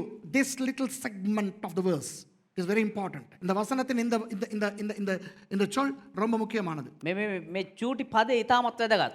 என் தடியை உன் கையில் வைத்துக்கொண்டு. මාගේ සැරෑටිය නුඹේ අතින් රැගෙන යන්න. You take my staff in your hand. இப்போ இந்த பெயரின் அர்த்தங்களை சொல்ல போகிறேன். මේ නමේ අර්ථය දැන් කියන්න I'm යනවා. going to explain the meanings of the names of these two persons, okay? Elisha, Elisa. එලීෂා El, L El என்றால் தேவன். එල් කියන්නේ දෙවියන් වහන්සේ. El means God, okay? Yeshu, Yeshu, அடுத்தது Yeshua. El Yeshua. Yeshu என்றால் ரட்சிப்பு. යේසු කියන්නේ ගැලවීම. Yeshua என்பது நமது ஆண்டவர் இயேசுவின் பெயர். කියන්නේ යේසුවා කියන්නේ අපේ දෙවියන් වහන්සේ වනවා යේසුස් වහන්සේගේ නාමය. Yeshua means it's the name of our Lord Jesus Christ. So this person had a prophetic name which means God is Jesus or God is the salvation. Ooh, can I get a hallelujah for that? இந்த Elisha என்ற பெயர் ஒரு தீர்க்க தரிசனமான பெயர். මේ එලීෂා කියන නම ඇවිල්ලා ඒක අනාගත වාක්‍ය නමක්. எலோஹிம் தேவன் දෙවියන් වහන්සේ அவர்தான் இயேசு උන්වහන්සේ තමයි යේසුස් වහන්සේ. அல்லது அவர்தான் ரட்சகர். උන්වහන්සේ තමයි ගැලවුම් அப்போ කාර්යය. எலிசா என்றால் நம் ரட்சகராகிய தேவன் என்ற அர்த்தம். එතකොට එලීෂා කියන්නේ අපේ ගැලවුම් කාර්යය වන්නා වූ ස්වාමින් වහන්සේ කියන අර්ථය. அப்போ நமது எலிசா யார்? இயேசு கிறிஸ்து. එතකොට අපේ එලීෂා කවුද? යේසුස් ක්‍රිස්තුස් වහන්සේ. Our Elisha is Jesus Christ. Amen. Hallelujah. Gehazi. கேயாசியினுடைய பெயர் Gehazi என்றால் என்ன? ගෙහාසි කියන්නේ මොකද්ද? What is the meaning of the name Gehazi? The vision in the valley. பள்ளத்தாக்கிலே இருக்கிற தரிசனம். මිටියාවතේ තිබෙනා වූ දර්ශනය. ஹலோ, வேதத்தின்படி பள்ளத்தாக்கு என்றால் சரியில்லை என்ற அர்த்தம். බයිබලානුකූලව මිටියාවත කියන්නේ හරි නෑ කියන අර්ථයෙන් නේ. According to the biblical metaphor, the metaphorical language of the Bible, a valley is a negative place. Yeah, though I walk in the valley of the shadow of death. Remember? நான் மரண இருளின் பள்ளத்தாக்கிலே நடந்தாலும் ஞாபகம் இருக்கிறதா? 23ஆம் சங்கீதம். ගීතාවල 23 කියනවා මම මරණයේ මිටියාවත මැදින් යනවා කියලා. பள்ளத்தாக்கு என்பது ஒரு சரியில்லாத தாழ்வான இடம்.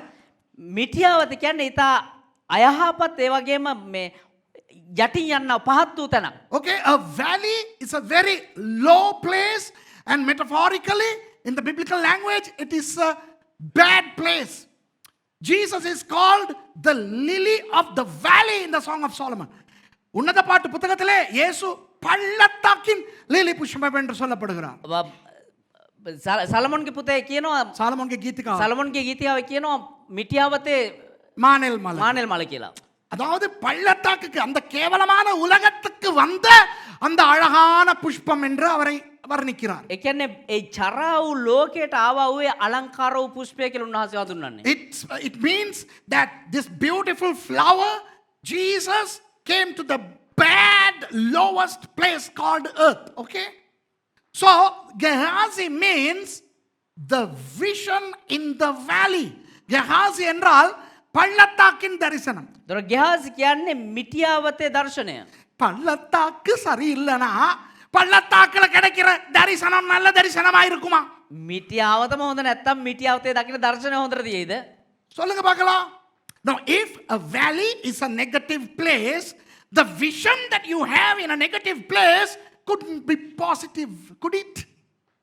So, a valley, a vision in the valley is a bad, good for nothing, evil vision. Does it mean sense to you? உங்களுக்கு புரியுதா? பள்ளத்தாக்கு சரியில்லாத இடம்னா ඒ මිටියාවත කියන්නේ හොඳ නැති තැනක් නම් அங்க இருக்கிற தரிசனமும் சரியில்லாம தானே இருக்கும். එතන තිබෙනා දර්ශනයත් හොඳ නැතුනේ තියෙන්න ඕනේ. இது நம்மை குறிக்கிறது. මේක මොකක් සම්බන්ධවද? இது நம்மை මේක குறிக்கிறது. අපි සම්බන්ධව. This connotes us. We are the Gehazis. நாம் தான் கெஹாசிகள். நாம் பள்ளத்தாக்கு பாவம் என்னும் பள்ளத்தாக்கிலே இருந்தவர்கள். කියන්නේ මම කියන්නේ මිටියාවත එහෙම නැත්තම් පාපයේ අඳුරේ හිටියව කෙනෙක්. We belonged to the valley. We were in the valley of sin.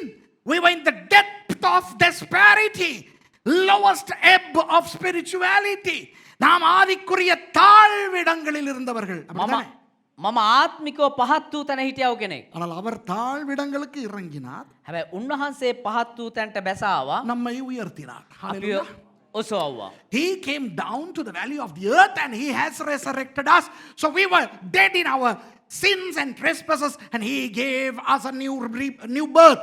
நாம் அக்கிரமங்களிலும் பாவங்களிலும் மரித்து போயிருந்தோம். අපේ අපේ පාපයත් ඒ වගේම ජරා දේවල් නිසා මරණයට පත් වුණා. ஆனால் ஆண்டவராகிய இயேசு நம்மை உயிர்ப்பித்தார். அதுதான் ரட்சிப்பு. ஆமென். හැබැයි දෙවියන් වහන්සේ වන්නා වූ යේසුස් ක්‍රිස්තුස් වහන්සේ අපිව ඔසවුවා. இப்போ நமக்கு இயேசு என்ன சொல்லுகிறார்? දැන් යේසුස් වහන්සේ අපිට මොනවද කියන්නේ? என்னுடைய கோலை உன் கையிலே எடுத்துக்கோ. මගේ සැරෑටි උඹේ අතට ගනින්. Jesus says to us, I am giving you my staff. Isn't that glorious? Hallelujah. கோல் என்றால் என்ன? සැරෑටි කියන්නේ මොකද්ද? அவரிடத்திலிருந்து வருகிற எல்லாமே கோல் தான். උන්වහන්සේ තුළ තිබෙනවා සියල්ල සැරෑටිය இப்ப තමයි. பாருங்க, எலிசாவினுடைய கோல் என்னத்துக்கு பயன்பட்டது? දැන් ඒ එලීෂාගේ සැරෑටි මොන මොන දේවල් වලට පාවිච්චි කරේ? The staff of Elisha was used for what? He was a prophet and he was he was in his late middle ages. So he needed the staff just to give him an assistance to travel. அவர் கொஞ்சம் என்ன நடுவயது முடிகின்ற ஒரு வயதிலே இருந்தவர். ඔයලා මැදි වයස පහු කරගෙන යන කෙනෙක්. அப்போ நிறைய நடக்க வேண்டி இருந்தது.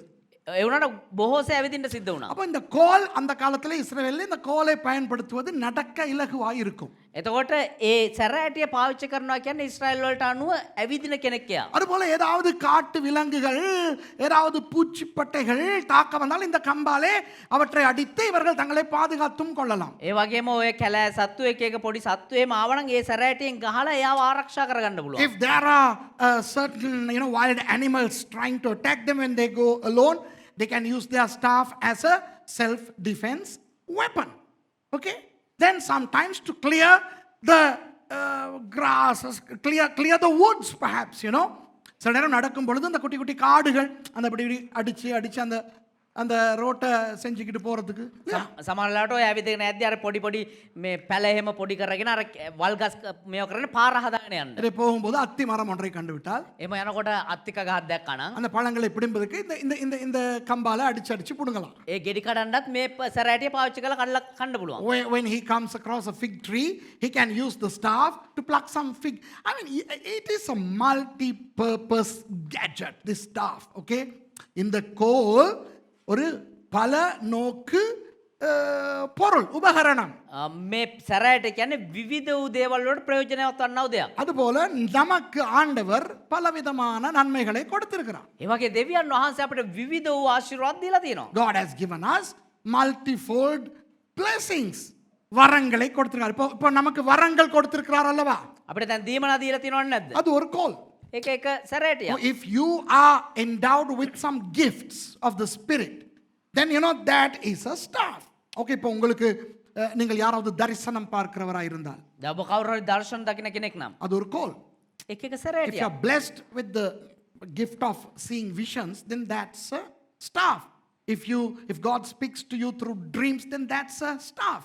உங்களுக்கு சொப்பனங்கள் மூலமாய் ஆண்டவர் பேசுவதா இருந்தால் அது ஒரு கோல். ඔබට සීන තුලින් දෙවියන් වහන්සේ කතා කරනවා ඒක එක සැරෑටියක්. நீங்கள் தீர்க்க தரிசனம் சொல்லுகிறவராய் இருந்தால் அது ஒரு கோல். ඔබ අනාගත වාක්‍ය කියන කෙනෙක් නම් ඒක එක සැරෑටියක්. If you are a prophet, then that's a staff. If you are, if you can pray for the healing and people get healed, that's a staff. நீங்கள் ஜெபித்து நோயாளிகள் சுகமாகிறார்கள் என்றால் அது ஒரு கோல். ඔබ යාඥා කළා සුවේ නැති අය සුවේ ලබනවා ඒක එක සැරෑටියක්. நீங்கள் பிசாசு துரத்த கூடியவராய் இருந்தால் அது ஒரு கோல். ඔබ යක්ෂය දුරු කරන කෙනෙක් නම් ඒක එක සැරෑටියක්. If you can cast demons out, then that's a staff. And I'll tell you something. There is in Jesus a staff that was not available in the Old Testament. இயேசுவின் மூலம் நமக்கு இப்பொழுது இருக்கிற ஒரு கோல் பழைய ஏற்பாட்டில் இல்லை. යේසුස් ක්‍රිස්තුස් වහන්සේ තුලින් අපිට දැන් තිබෙනා ඔය සැරෑටිය පරණ ගිවිසුමේ නැහැ. அதுதான் இயேசுவின் நாமம் என்கிற கோல். ඒක තමයි යේසුස් ක්‍රිස්තුස් වහන්සේගේ නාමය කියනා ඔය සැරෑටිය. That staff is called the name of Jesus, and I know that all of you possess the name of Jesus, don't you? நம்ம எல்லாருக்குமே இயேசுவின் நாமம் கொடுக்கப்பட்டிருக்கிறது, ஆமா இல்லையா? අපි හැම කෙනෙකුම යේසුස් ක්‍රිස්තුස් වහන්සේගේ නාමය දීලා තියෙනවද නැද්ද? அது ஒரு கோல். එක එක සැරෑටියක්. இதோ இன்னும் ஒரு கோல். මේකත් එක සැරෑටියක්. பரிசுத்த வேதாகமம், සුද්ධ වූ බයිබලය. தேவனுடைய வார்த்தை, இது ஒரு கோல். දෙවියන් වහන්සේගේ බයිබලය මේක එක සැරෑටියක්. Here is another staff, the word of God, the Bible. Ooh, this is a staff. அத்தோடு இயேசுவின் இரத்தம் எனும் கோல். ඒ වගේම යේසුස් ක්‍රිස්තුස් වහන්සේගේ රුධිරය කියනා ඔය සැරෑටිය. We have been given the blood of Jesus as a staff. Then some people have been given wealth, talents, abilities. Ooh, these are all staffs, okay? இப்போ ஆண்டவர் சிலருக்கு பொருளாதாரம் கொடுத்திருக்கிறார். දැන් සමහරුන් දෙවියන් වහන්සේ ආර්ථික ආශිර්වාද දීලා තියෙනවා. சிலருக்கு தாளந்துகள், திறமைகள் கொடுத்திருக்கிறார். සමහරුන්ට තලන්ත සහ දීමනා දීලා තියෙනවා. விளங்குதா உங்களுக்கு? இதெல்லாம் என்ன? මේ සේරම මොනවද? கோல். සැරෑටිය. இப்போ நீங்கள் யோசியுங்கள். දැන් ඔබ හිතනවා ඇති. உங்களுக்கு யோசிக்க வேண்டும். හිතන්න ඕනේ. எத்தனை நல்ல நல்ல கோல் கர்த்தர் உங்களுக்கு கொடுத்திருக்கிறார். කොතරම් වූ යහපත් වූ සැරෑටියන් ඔබට දෙවියන් වහන්සේ දීලා තියෙනවද? You can just sit back and imagine how many wonderful staffs the Lord has given you. Okay, for me, I'm speaking of myself. He has given me a staff of elucidating and proclaiming the word of God. எனக்கு ஆண்டவர் தேவனுடைய வார்த்தையை பிட்டு பிட்டு கொடுக்கிற ஒரு கோலை எனக்கு கொடுத்திருக்கிறார். දැන් දේව 16 ගත්තම දේව 16ට දෙවියන් වහන්සේගේ වචනේ ඉගැන්වීමේ සැරෑටිය දෙවියන් වහන්සේ දීලා තියෙනවා. எல்லாருக்கும் ஆண்டவர் நல்ல நல்ல கோல் கொடுத்திருக்கிறார். හැම කෙනෙකුම දෙවියන් වහන්සේ යහපත් වූ සැරෑටියක් දීලා තියෙනවා. ஆனால் அந்த கோல் யாருடைய கோல்? ඒ වුණාට ඒ සැරෑටිය කාගේ உங்களுக்கு සැරෑටියද? என்ன கோல் இருந்தாலும் ඔබට මොන සැරෑටිය තිබුණත් அது யாருடைய கோல்? ඒක කාගේ සැරෑටිය? எலிசாவின் கோல். ඒක එලීෂාගේ அந்த සැරෑටිය. எலிசா யார்? ඒ එලීෂා කවුද? கர்த்தராகிய இயேசு கிறிஸ்து. ස්වාමීන් වහන්සේ වන්නා වූ යේසුස් ක්‍රිස්තුස් It වහන්සේ. doesn't matter how many staffs you have. Those staffs belong to Elisha, and our Elisha is none other than Jesus Christ himself. இப்போ இவனுக்கு எலிசா சொல்லுகிறார், දැන් මෙයාට එලීෂා කියනවා நீ ரெடியாகு. ඔබ ලෑස්ති වෙන්න. ரெடியா? දැන් සූදානම්ද? இந்த என்னுடைய கோல் මෙන්න මගේ සැරෑටිය. எடுத்துக்கிட்டு அற்புதம் செய்ய போ. යන්න ගිහිල්ලා මේ පුදුම දේවල් කරන්න. Get ready, boy. Yes, I'm ready now. Okay, here is my staff. Now you embark. Now you go to do what? Perform miracles. Ha. ஆனால் அவனே போகிற வழியில் ඒ වුණාට යන මාර්ගෙදී நான் சொல்கிறபடி தாண்டி நீ போகணும். මම කියන විදිහට තමයි උඹ යන්න ඕනේ. But Gehazi, on your way, you have to go the way I tell you to go. You cannot go the way you used to go. நீ நடந்து போற மாதிரி இனி நடக்க முடியாது தம்பி. උඹ ඇවිදින් යන විදිහට යන්න බෑ මල්ලි. நீ எப்படி தெரியுமா நடக்கிற போகும்போது? උඹ කොහොමද දන්නවද ඇවිදින්න යනකොට? போகும்போது முன்னால வராங்க. Hello price நடக்கா. ඒ කියන්නේ යනකොට හලෝ කොහොමද මචං? இந்த கடையில் ஒரு டீ ஒன்று அடிச்சிட்டு போம். මේකෙන් පොඩි තේ එකක් බීලා. நீங்களாம் எப்படி இருக்கீங்க? කොහොමද ඉන්නේ අයියා? அப்போ அவங்க யாராவது கேட்டாங்கன்னா எங்கே போறீங்க? එතකොට කවුරු හරි කොහෙද යන්නේ? போகிற இடத்த சொல்லுவோம். එතකොට යන තැන කියනවා. விளங்குதா? இப்படித்தானே கேஹாசி, இப்படித்தானே நம்ம, ஆமாவா இல்லையா? මේව තමයි ගෑසි අපිත් මෙහෙමනේ. You know, when we go, we say hi to people, we talk to people. If they ask, where are you going? We say, we are going for this, that. I mean, we are very friendly people, aren't we? நம்ம எல்லாம் நல்ல தோழமை உள்ள மக்கள், அப்படிதானே? අපි ඇවිල්ලා මේ වගේ මිනිස්සු තමයි. ஆனால் கேஹாசி, இப்போ என்னுடைய கோலை எடுத்துக்கிட்டு நீ போனா தம்பி. හැබැයි ගෙහාසිවා මගේ සැරෑට අරන් යනවනම් මල්ලේ. Now Gehazi, now since you have my staff in your hand, வழியில் ஒருவனை சந்தித்தாலும் அவனை வினவாமலும். விசி நாமே. Okay, you read until he එවිට ඔහු ගෙහාසිට කතා කොට ඉඟටිය බැඳගෙන ஐயோ අරක විතරක් කියන්නකෝ මුදල යමෙක් සම්බ වුණොත් ඔහුට ආචාර කරන්නේවත් ආචාර කරන්න එපා. If thou meet any man, salute him not. Why salute him not? Because the chances are high for you to show that you have a staff. ஏன் தெரியுமா வழியில யாருக்கிட்டையும் ஹலோ சொல்லக்கூடாது? ඇයි දන්නවද මගදී කාටවත් හලෝ කියන්න හොඳ නැත්තේ? ஏன்னா ஹலோ சொல்ற சாட்டில் நீ இந்த கம்பை காட்டுவ. ඇයි කියනවනම් මේ හලෝ කියන ඒ මුවාවෙන් කොහම හරි උඹ සැරෑටිය පෙන්නයි. என் வாழ்க்கையில முத நான் வாட்ச் கட்டின நாள் ஞாபகத்துக்கு வருது. 2006 කියන පළවෙනි වතාවට මේ අත්තරලෝසම් බැඳපු දවස මතක් වෙනවා I කියලා. remember the first time I wore a watch. ராஜாட மத்தක දන්නේ මොන්ඩියා වයින් කරන එකක් මට දුන්නා. මොන්ඩියා வாட்ச் ஒன்று கொடுத்தாங்க வைன் பண்றது. அதை கட்டின உடனே இப்போ எனக்கு வீட்டுக்குள்ள இருக்க முடியல. දැන් ඒක මැදගත්ත ගමන් ගෙදර ඉන්න බෑ දැන්. It was a Mondia winding watch, you know, in the 70s. Now that I'm wearing this watch, I can't stay indoors. I want to go out. Why? I want people to see my left hand. அப்போ என்னன்னா நான் வெளியே போனா ஆக்கள் என் கையை பார்க்கணும். දැන් මම එළියට ගියා නම් මිනිස්සු මගේ අත බලන්න ඕනේ. நானா காட்டுனா நோண்டி. මමව වෙන්නවා නම් නෝන්ඩි. You know, it's not very nice if I show. They have to see. So I have to behave in such a way that they can see without me showing. அப்போ நான் காட்டினா சரியில்லை, அவங்களா காணணும். ඒතර මම වෙන්නවා නම් හොඳ නැහැ ඒගොල්ලෝම බලන්න ඕනේ. அப்போ அவங்களா கண்டா எனக்கு அப்போ அந்த நாட்களில் குருவி அடிக்கிறோங்க கெட்டப்போல்ல. දැන් ඒතර ඒ දවස්වල අර කැටපෝලයක් කරගෙන කුරුල්ලොන්ට විදිනවා. நான் கெட்டப்போல் அடிக்கும்போது இந்த கையில் வச்சுக்கிட்டு இப்படி தான் இழுப்பேன். දැන් දේවදාසයා කැටපෝල් විදිද්දි මේ අතින් මෙහෙම අල්ලගෙන මෙහෙම තමයි විදින්නේ. I'm a right hander, so I have to use the catapult, the V gadget on my right hand and the rubber sling on my left. Now if I do that, they won't see my watch. அப்படி செஞ்சேன்னா வாட்சை பார்க்க மாட்டாங்க. දැන් එහෙම කරා නම් එහෙම මේ අත්ඔල්ලෝස දිහා බලන්නේ නැහැ කවුරුත්. அதனால வளமில்லாத இடது பக்கத்தால பிடிச்சிக்கிட்டு இதை இழுத்து பிளப்பிளைய ஆடிச்சேன். ඒ නිසා අර පුරුදු නැති මේ වම්මතින් අල්ලගෙන මෙහෙම වැරදියට විදගෙන හිටියා. ஏன்னா இவங்க எல்லாம் வாட்சை பார்க்கணுங்கிறதுக்காக. කියනවනේ හැමෝම ඔර්ලෝසුව බලන්න ඕනේ කියලා. So I held the V-shaped jilpi with my left hand and I was pulling the sling with my right hand so that people can see my new watch. இன்றைக்கு நிறைய கிறிஸ்தவர்கள், நிறைய ஊழியக்காரர்கள் இந்த மாதிரி தங்களுக்கு இருக்கிற வரங்கள் மற்றவர்கள் தாங்களாக காண வேண்டும் என்று ஆசைப்படுகிறார்கள். අද බොහෝ කිතුනෝ බොහෝ දේවදාසයෝ මේ වගේ තමයි තමුන්ට තිබෙනා වූ දීමන අනිත් අය දකින්න ඕනේ බලන්න ඕනේ කියලා ආස වෙනවා. So many Christians and pastors want others just to see these staffs they have. ஆகவே அந்நிய பாஷை பேசுறவங்க மற்றவனுக்கு கேட்கறதுக்கு baa baa black sheep have you any wool அப்படின்னு போவான். ඒතර අන්‍ය භාෂාව කතා කරන කට්ටිය වගේ තමයි. பார்த்துருக்கீங்களா? have you seen people, you know, who speak in tongues so that others can see?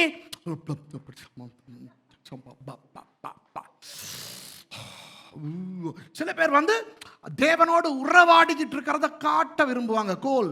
දැන් සමහරුන් ඇවිල්ලා දෙවියන් වහන්සේත් එක්ක තිබෙනව සම්බන්ධතාවය පෙන්වන්න කැමති සැරෑටිය. பரிசுத்தம். And some people are so full of that holy vacuum. You know, they show. சில பேர் வந்து இந்த கோலை காட்ட விரும்புவாங்க. දැන් සමහර ඇවිල්ලා මේ සැරෑටිය පෙන්වන්න කැමති වෙනවා. Some people want to show their this stuff and this is a smaller stuff, so they have a big one. பெருசான வச்சு. නිසා ලොකු එකක් තියාගෙන යනවා. Have you seen them? You know, they walk with their Bibles. விளங்குதா? சில பேர் ஸ்தோத்திரம் ஸ்தோத்திரம் கோல் காட்டுறான். සමහර වෙලා hallelujah. Stuti வேவா. You know, many Christians want to show, hey, this is why Elisha says, don't say hi to anybody. இதனால தான் சொல்றார் ஒருத்தரோடையும் பேசாத, பேசினா கோல் காட்டுவேன். මේ නිසා තමයි එලිෂා කිව්වේ කිසි කෙනෙක් එක්ක කතා කරන්න එපා කියලා. அப்ப அவங்களா பேசினா, ඒතර ඒගොල්ලොම කතා කරා නම් if they speak, அதுக்கு வருது அடுத்தது. ඒකටත් වෙනවා. உன்னை ஒருவன் வினவினாலும் அவனுக்கு மறுமொழி சொல்லாமலும் போய். යමෙක් නුඹට ආචාර කළෙත් ඔහුට උත්තර දෙන්නේවත් නැතිව ගොස්. And if any salute thee, answer him not again. ஏன்னா எவனாவது அவனே பார்த்து குட் மார்னிங்னா நீ குட் மார்னிங் அதனால ඒ කියන්නේ කවුරු හරි එයාව බලයට good morning කිව්වනම් එහෙම එයාත් good morning සැරෑටිය පෙන්නයි. ඒ නිසා බලங்க உங்களுக்கு even if they bid good morning, you will, you know, in your response you will try to show that you have a staff. So no interaction, don't show off. That's what he says, okay? என்ன சொல்றாருன்னா காட்டாத. මොනවද කියනවන්න කිව්වේ නම් පෙන්වන්න එපා. உனக்கு என்ன கோல் இருக்குன்னு காட்டாத. උඹට මොන දීමනවද සැරෑටිය තියෙන කියන එක පෙන්වන්න එපා. காட்டாம போ. පෙන්වන්න නැතුව යන්න. என் தடியை அந்த பிள்ளையின் முகத்தின் மேல் வை என்றான். මාගේ සැරෑටි ළමගේ මූණ පිට තබන්නයි කීවේය. And lay my staff upon the face of the child. கவனிங்கள், எலிசா சொல்லவில்லை கேயாசியை பார்த்து, හොඳට අවධානය දෙන්න. එලිෂා කිව්වේ නැහැ ගහසියව බලලා போய் இந்த கோலை வச்சு பாரு அந்த புள்ள எழும்புமான்னு. ගිහිල්ලා මේ සැරෑටිය තියලා බලන්න ඒ ළමයා නැගිටීද කියලා. Elisha did not say to Gehazi, go and keep this staff on the child and see if he comes to life. Try this out. Did Elisha say, try this out? Elisa Gehaziக்கு சொல்லுகிறாரா வச்சு பாருன்னு? Come on, சொல்லுங்க. එලිෂා ගහසියට කියනවා ගිහිල්ලා තියලා බලන්න කියලා. இல்ல, என்ன வை එහෙම කියන්නේ வச்சா காரியம் நடக்கும். තියන්න තිබ්බනම් සිදු වෙන්න ඕන දේ සිද්ධ වෙයි. ஏன்? ඇයි? அதிலே என்னுடைய வல்லமை இருக்கிறது. ඒ තුල මගේ බලය තිබෙනවා. அதிலே தேவனுடைய வல்லமை இருக்கிறது. ඒකේ දෙවියන් වහන්සේගේ බලය තියෙනවා. Why didn't Elisha say, go and try it out? Because Elisha was 100% confident that this staff had power. The power of the prophet, the power of God. That weapon was powerful enough to bring that child back to life.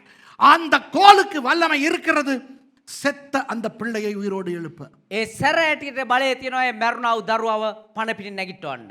ஆனால் 31வது வசனம் என்ன சொல்லுகிறது? ඒතොර 31 වෙනි පදේ මොනවද කියන්නේ? But look at verse 31. Gehazi அவர்களுக்கு முன்னே போய் அந்த தடியை பிள்ளை மேல் முகத்தின் மேல் வைத்தான். ஆனாலும் சத்தமும் இல்லை, ஏனர்ச்சியும் இல்லை. ஆகையால் அவன் திரும்பி அவனுக்கு எதிர்கொண்டு வந்து பிள்ளை விழுக்கவில்லை என்று அவனுக்கு அறிவித்தான். 31 වෙනි පදේ. ගිහාසි ඔහුට ඉස්සරව ගොස් සැරෑටිය ළමයාගේ මුහුණ පිට තැබුවේය. නමුත් කිසි හඬක්වත් සැලකීමක්වත් නොවිය. එබැවින් ගිහාසි ඔහුගේ පෙර මගට හැරී ඇවිත් ළමයා පිබිදුනේ නැතයි ඔහුට දැන්වේය. And Gehazi passed on before them and laid the staff upon the face of the child, but there was neither voice nor hearing. Wherefore he went again to meet him and told him, saying, the child is not awaked. அற்புதம் நடந்ததா? හාස්කම සිද්ධ වුණාද? Did the miracle happen? No. யாருடைய பிரச்சனை? කාගේ ප්‍රශ්නේද? எலிசாட பிரச்சனையா? එලිෂාගේ ප්‍රශ්නයක්ද? Was that the problem of Elisha? No. சூனேமியாளினுடைய பிரச்சனையா? එහෙම නැත්නම් සුනෙම් මිස්ත්‍රියගේ ප්‍රශ්නයක්ද? இல்லை, அவளுடைய விசுவாசம் அந்த ஊழியக்காரனை போய் சந்தித்தது. නෑ, ඇයගේ විශ්වාසය නිසා තමයි සේවකයාව ගිහලා හම්බ වුනේ. The Shunammite had enough faith because she went all the way to the man of God, right? So that was not the Shunammite's problem. And the கோலின் பிரச்சனையா? එහෙමනම් ඒ සැරෑටිය ප්‍රශ්නයක්ද? Was that the problem of the staff? No. அப்ப என்ன பிரச்சனை? එහෙමනම් මොකද්ද ප්‍රශ්නේ? சரியான கோல் பிள்ளையான ஆள் கையில போயிடுச்சு. හරිව් සැරෑටිය වැරදිව් කෙනාතේ. You know, the right staff in the hands of the wrong man. உங்களுக்கு ஆண்டவர் கொடுத்திருக்கிற வரங்கள் சரியான வரங்கள். ඔබට දෙවියන් වහන්සේ දී තිබෙන්නා වූ ඒ දීමනා හරිව් දීමනා. Okay, the gifts that God has given you are the correct gifts. The ministries that God has given you, the churches that God has given you, the believers that God has given you, hey pastors, and the pastors God has given you, believers, I mean, these are all good. ஆண்டவர் உங்களுக்கு கொடுத்திருக்கிற எல்லாமே நல்லதுதான். දෙවියන් වහන්සේ ඔබට දී තිබෙන්නා හැමදේම යහපත් තමා. வரங்கள், சபை, திறமை, வேதம், இயேசுவின் நாமம் எல்லாமே. දීමනා හැකියාවන් සභාව යේසුස් වහන්සේගේ නාමය හැමදේම. ஆனால் நானும் நீங்களும் பிழையாயிருந்தால் හැබැයි ඔබත් මමත් වැරදියට හිටියා නම් நம்முடைய கோல் சரியானதா இருந்தாலும் அற்புதம் நடக்காது. අපේ සැරෑටිය හරියට තිබුණත් හාස්කම් සිද්ධ වෙන්නේ නැහැ.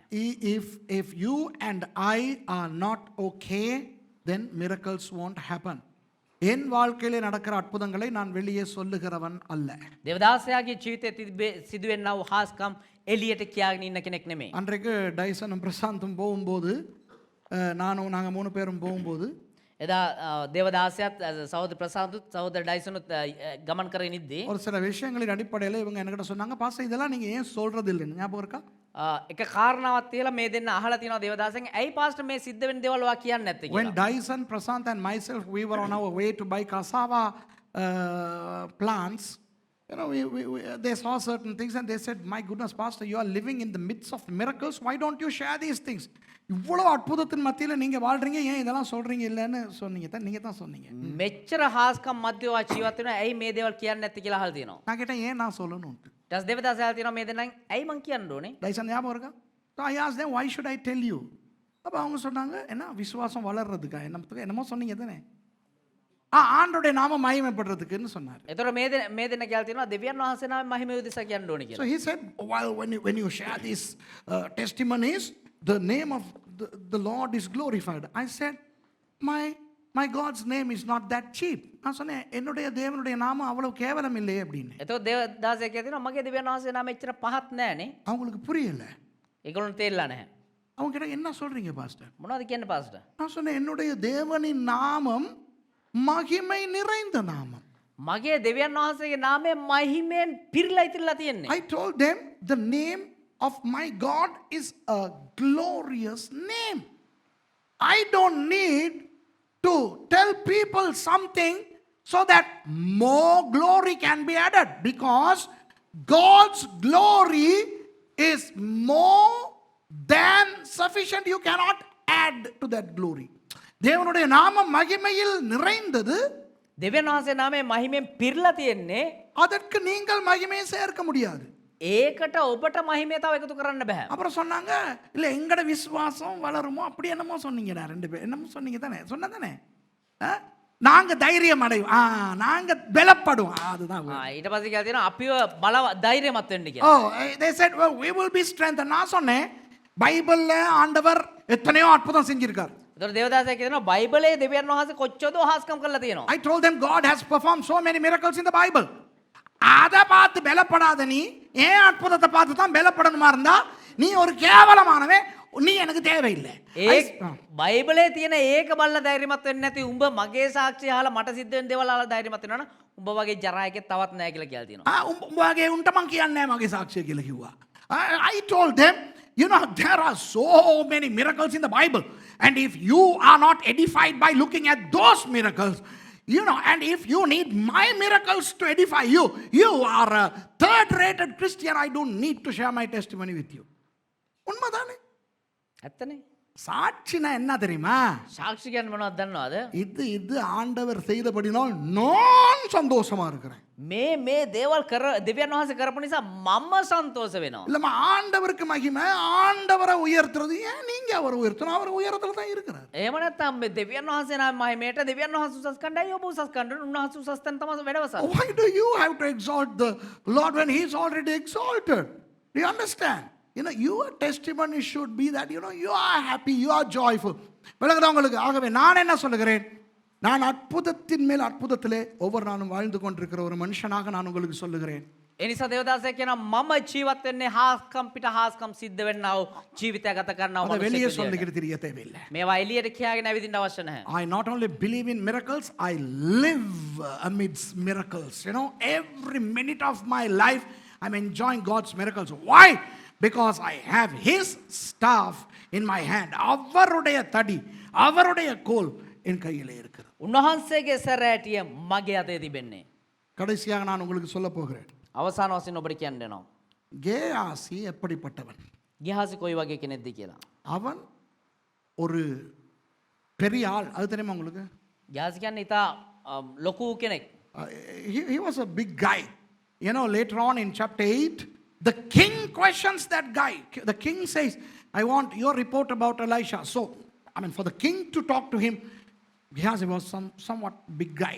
ராஜாவே 8ஆம் அதிகாரத்தில் நீங்கள் வாசித்து பார்த்தால், 8වෙනි පරිච්ඡේදය ඔබ කියලා බැලුවා නම් ராஜாவே கேயாசியை பார்த்து கேட்கிறார், රජතුමාම ගිහාසිව බල්ලා අහනවා அந்த எலிசாவை பத்தி சொல்லு, இது உண்மையா அப்படின்ட்டு. මේ එලීෂා ගැන කියප එක ඇත්තද බොරුද කියලා. එලිසා ගැන මෙහෙම කතාවක් තියෙනවා, ඒක ඇත්තද කියලා. එතකොට එච්චරට මේ මිනිස්සයා ලොකු මිනිස්සෙක්. හරිද? ஓகே, நல்லா கவனிங்க. 5வது அதிகாரத்துக்கு போவோம். நான் இன்னொரு 15-20 நிமிஷத்துல முடிப்பேன். ஓகேயா? 5වෙනි පරිච්ඡේදය අපි යන්. I will finish within the next 15 to 20 minutes. Okay, let's learn the word of God. Okay, let's go to chapter 5. சீரிய ராஜாவின் படைத்தலைவனாகிய நாகமான் என்பவன் ஒரு பெரிய மனுஷனும் எண்ணிக்கை உள்ளவனுமாய் இருந்தான். සිරිය රජුගේ සෙන්පතියවුත් නාමන් තමගේ ස්වාමියා වෙතට උත්තමෙක්ව ගරු කරනු ලැබූ මිනිසෙක්ව සිටියේය. Now Naaman, captain of the host of the king of Syria, was a great man with his master. அப்போ இவனுக்கு குஷ்டரோகம் இருந்தது. දැන් මෙයාට කුෂ්ඨ රෝගයක් This තිබුණා. guy had leprosy. He was a leper, but he was from Syria. Okay, he was not an Israelite. He was from Syria. Even Syria தேசத்தை சேர்ந்தவன். මෙයා සිරියා දේශයේ හිටියව කෙනෙක්. ஒரு பெரிய தலைவன், ඉතා විශාල වූ ලොක්කෙක්. ராணுவ தளபதி. සේනාධිපතියෙක්.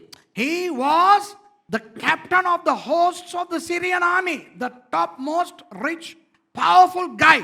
பெரிய பணக்காரன், හොඳ සල්ලිකාරයෙක්, பலசாலி, බලවන්තයෙක්, அதிகாரம் நிறைந்தவன். ඒ වගේම ආධිපත්‍ය පිරුණා වූ කෙනෙක්. ஆனால் அவனுக்கு குஷ்டரோகம் இருந்தது. ඒ වුණාට යාර කුෂ්ඨ රෝගයක් තිබුණා. அவன் சிரியாவின் ராஜாவினிடத்துல போய் சொல்லுகிறான், நான் இஸ்ரவேலுக்கு போய் சுகமாக்கி கொண்டு வருகிறேன் என்று. එයා සිරියාවේ රජතුමා ගාවට ගිහලා කියනවා මම ඉස්රායල් වලට ගිහලා මේ කුෂ්ඨ රෝගයට බෙහෙත් ගන්න ඕනේ இந்த කියලා. கதை සුව කරගන්න இந்த ඕනේ. கதை உள்ளுக்கு போக வேண்டாம். ஓகேயா? இந்த கதை உள்ளுக்கு போக வேண்டாம். Let's not go into the story. Okay? මේ කතාව තුළට යන්න අවශ්‍ය නැහැ. So Naaman, the captain of the host of the Syrian army, comes to Elisha for healing. Look what he brings. Okay? அவன் என்ன கொண்டு வருகிறான் என்று 5வது வசனத்தின் நடுப்பகுதியிலிருந்து வாசிக்கலாம். අපි මේ 5 වෙනි පරිච්ඡේදයේ 5 වෙනි පදයේ මැද හරිය විතරක් කියමු. The phone அடிக்குது. Okay, verse 5 from the middle. Okay? அவன் தன் கையில 10 தாலந்து வெள்ளியையும் 6000 ஷேக்கல் நிறை பொன்னையும் 10 மாற்று வஸ்திரங்களையும் கொண்டு போனான். ඔහු රිදී තලෙන්ත 10කුත් රන් ෂෙකෙල් 7000කුත් ඇදුම් කුට්ටම් 10කුත් රැගෙන පිටත්ව ගියේය. And he took with him 10 talents of silver and 6,000 pieces of gold and 10 changes of raiment. Pastor, pastor உங்களை பார்க்க ஒரு நோயாளி வருது பாஸ்டர். වහව බලන්න එක ලෙඩෙක් කෙනවා පාස්ටර්. அவர் லேசப்பட்ட ஆள் இல்ல பாஸ்டர். එයා මේ සාමාන්‍ය කෙනෙක් නෙමෙයි පාස්ටර්. அந்த தேசத்து படைகளுக்கெல்லாம் தலைவர். ඒ මුළු දේශයටම සේනාධිපතියෙක්. Hey pastor, somebody is coming to you to be prayed for. And he is the leader of national defense in their country, a foreigner. வெளிநாட்டுக்காரர் வராரு ஜெபிச்சுக்கிறதுக்கு. සුද්දෙක් කෙනා යාඥා කරගන්න. காணிக்க கொண்டாராரு பாஸ்டர். මේ පොන්ඩරක් කරන් ඇවිල්ලා තිනවා pastor. Hey pastor, this guy is bringing an offering. Shall I explain that offering to you? அந்த காணிக்கைய சொல்லவா உங்களுக்கு? ඒ පොන්ඩර මොකද්ද කියලා කියන්නද? நம்மள பார்க்கிறதுக்கும் வருது. අපිව බලන්නත් එනවා. நம்மள பார்க்க வரதெல்லாம் என்ன கொண்டாரும் தெரியுமா? අපිව බලන්න එන කට්ටිය මොනවද දන්නවද කියන්නේ? கருவாடு கொண்டாரும். කරවල කියනවා. என்னைய பார்க்க வரது கருவாடு கொண்டாரும். දේවදාසය බලන්න එන කට්ටිය කරවල කියනවා. சோத்து பாசல் கொண்டாரும். බත් පාර්සලයක් කියනවා. பழம் கொண்டாரும். පළතුරු කියනවා. ஆனா இதெல்லாம் எனக்கு பெரிய சந்தோஷம் தெரியுமா? හැබැයි මේ හැම දෙයක්ම මට ඉතා ප්‍රීතියක් දන්නවද? I enjoy the offerings people give me. Dry fish, okay, rice parcels with pulsam ball, okay. I really enjoy. But this is a huge offering. இங்கே வார காணிக்கை கொஞ்சம் வித்தியாசமானது. හැබැයි මෙතන තියෙන පොන්ඩර විනස්සු පොන්ඩරක්. 10 தாலந்து வெள்ளி. රිදී තලෙන්ත 10යකුත්. Okay, silver 10 talents. 1 talent is 32 kilos. So this is 320 kilos of silver. ஒரு தாலந்து என்பது 32 கிலோ. එක තලෙන්තයක් කියන්නේ කිලෝ 32ක්. அப்ப 320 கிலோ வெள்ளி. එතකොට 320ක් කිලෝ. ரிதி வித்தரா. රිදී විතරක්. 6000 shekel Thangam. Run ෂෙකල් 7000කුත් 6000ක්. 6000 shekels of pure gold. 10 மாற்று வஸ்திரங்கள். இந்த மாற்று வஸ்திரங்கள் என்றால் சும்மா இல்ல, இந்த ராஜ குடும்பம் உடுத்துவாங்களே அந்த மாதிரி.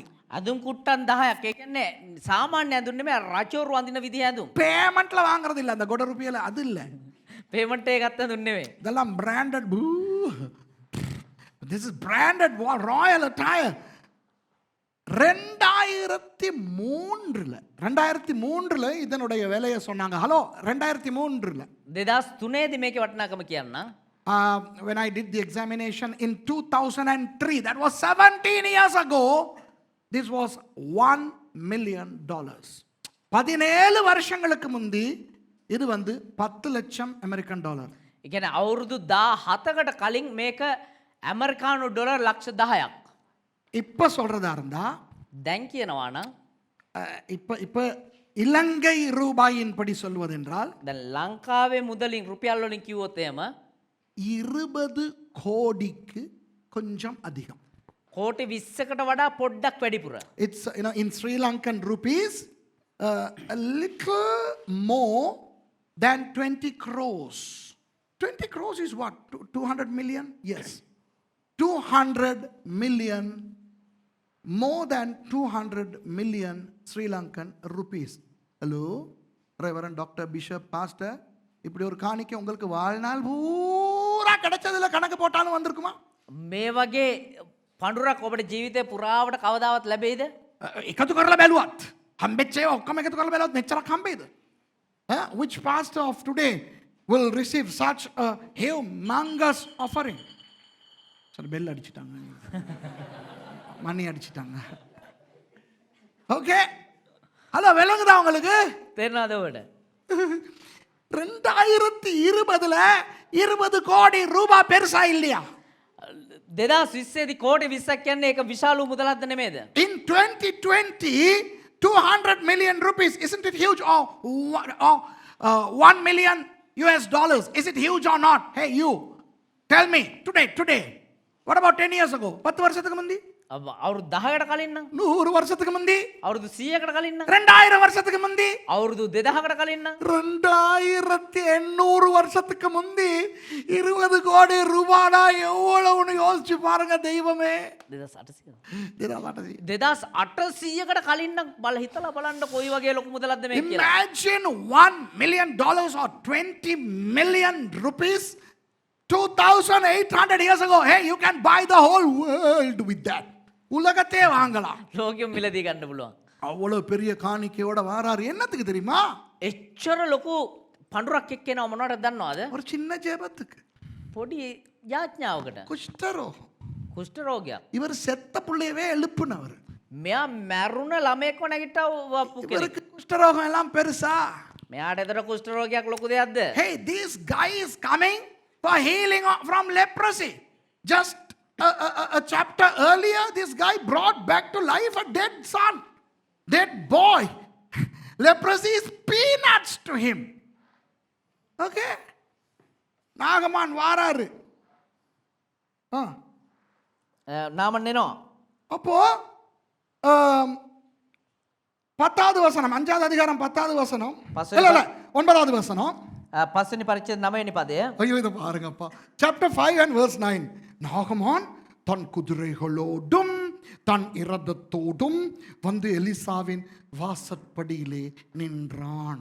මෙසේ නාමන් තමාගේ අශ්වයන්ද රථද ඇතුව අවුත් එලීෂාගේ ගෙයි දොරකඩ ළඟ සිටියේය. So Naaman came with his horses and with his chariot and stood at the door of the house of Elisha. 10வது வசனம் நான் சொல்ற மாதிரி வாசிக்கணும் சரியா? දවනි පදේ දේවදාසය කියන විදිහට අපි කියවමු. அப்பொழுது எலிசா வரிந்து கட்டிக்கொண்டு வீட்டை விட்டு வெளியே ஓடி நாகமானின் காலிலே விழுந்து, இவ்வளவு பெரிய மனிதனாகிய நீர் என்னிடத்தில் வரலாமா? ஒரு வார்த்தை சொல்லியிருந்தால் நான் உம்மிடத்துக்கு வந்திருப்பேனே என்று அவனுடைய பாதத்தை இறுக பற்றி கொண்டு இச்சு இச்சு எச்சு என்று முத்தங்களை வழங்கினான். එවිට එලිෂා නාමන්ගේ පාමුලට ගොස් දිවගොස් පාමුල වැටි නුඹ දැනුම් දුන්නා නම් பாமுல சிப்பගෙන දෙපා සිපගෙන නුඹ දැනුම් දුන්නා නම් මා නුඹ සම්බවෙන්ට එනවා නොවේද? නුඹ ඇයි පැමිණියේ යයි ඔහුගේ දෙපා සිඹගෙන ඔහු ඉදිරියේ බැගෑපත් වූයේය. And behold, Elisha alighted from his seat, and he sprinted to the entrance, fell at the feet of Naaman, and clung to his feet, and upon kissing him multifold times said, Thou art should not have come to me. Who am I for thou to come to my place? Had thy servant not have come to you to heal you?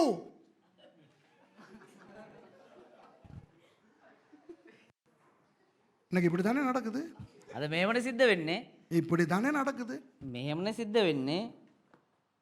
என்ற தெய்வமே, ஒரு மந்திரி வர முடியாது. එක මන්ත්‍රී කෙනෙක් එන්න බෑ. Somebody cannot become a minister. Somebody cannot become a Pradeshiya Sabha MP. பிரதேச சபை எம்பியா ஒரு ஆள் வந்துட முடியாது. ප්‍රාදේශ සභා මන්ත්‍රී කෙනෙක් එන්න බෑ. எலெக்ஷன்ல ஒரு ஆள் வெத்திர முடியாது. කවුරුත් ඡන්දෙ දිනපු කෙනෙක් එන්න බෑ. வரிஞ்சு கட்டிக்கிட்டு கொலர் எல்லாம் போட்டுக்கிட்டு கோட் எல்லாம் போட்டுக்கிட்டு பைபிளோட அவங்க வீட்டுக்கு போயிருவாங்க ஜெபிச்சு ஆசீர்வதிக்கிறதுக்கு. මේ රෙවරන්ට් මේ එක දාගෙන කෝඩ් දාගෙන ගිහිල්ලා යාඥා කරන්න යනවා යාගේ ගෙදරට. அப்புறம் அந்த மந்திரியோட நின்று போட்டோ எடுத்து Facebookல விடுவாங்க. ඊට පස්සේ මන්ත්‍රීත් එක්ක ඉඳගෙන සෙල්ෆි අරගෙන Facebook එකේ දානවා. You know, when somebody becomes a minister, these guys run, you know, they are how do you call this, their foot touches their back head, and you know they sprint and they go and pray for them. அவர் நூலெல்லாம் கட்டிக்கிட்டு இருப்பார், இவர் ஜெபிப்பார், ஆண்டவர் இவர் ஆசீர்வதிங்க. එයා අත පුරාවට අර සුදු නූල් බැඳගෙන ඉන්නවා. මෙයා ගිහලා ස්වාමිනී ආශිර්වාද කරන්න කියලා යාඥා කරනවා. I mean, I don't understand. இதுல வேற என்னையும் கூப்பிடுவாங்க. ඒ මන්දිරට දේවදාසයටත් කතා කරනවා. They invite me also. They don't understand that I am a modern day Elisha. நான் ஒரு நவீன கால எலிசா. මම අද කාලේ එලිෂා කෙනෙක්. அந்த எலிசாவினுடைய கால் தூசி கூட எனக்கு பொறாது. ඒ එලිෂාගේ පාද දූවිලි තරම්වත් මාව වටින්නේ I am not worthy. I am not even worthy of that Elisha's for toenail, right? But one or two things from Elisha I have taken on board, and I feel smart. அந்த எலிசாட ஒன்று ரெண்டு விஷயத்தை எடுத்துட்டே நான் பெரிய சிங்கம் மாதிரி feel பண்றேன். හැබැයි ඒ එලිෂාගේ කාරණා එකක් දෙකක් කරගෙන මම නිකන් ලොකු සිංහයක් වගේ හැංගීම් බර වෙනවා. என்னை வந்து நான் ஒரு மந்திரியோட யோசிச்சு பாருங்களேன், நான் ஒரு மந்திரியோட நிக்கிறேன். දැන් දේවදාසයා හිතලා බලන්න කවර මන්ත්‍රී කෙනෙක් කියලා හිටගෙන ඉන්නවා නම්. Imagine me standing next to a minister.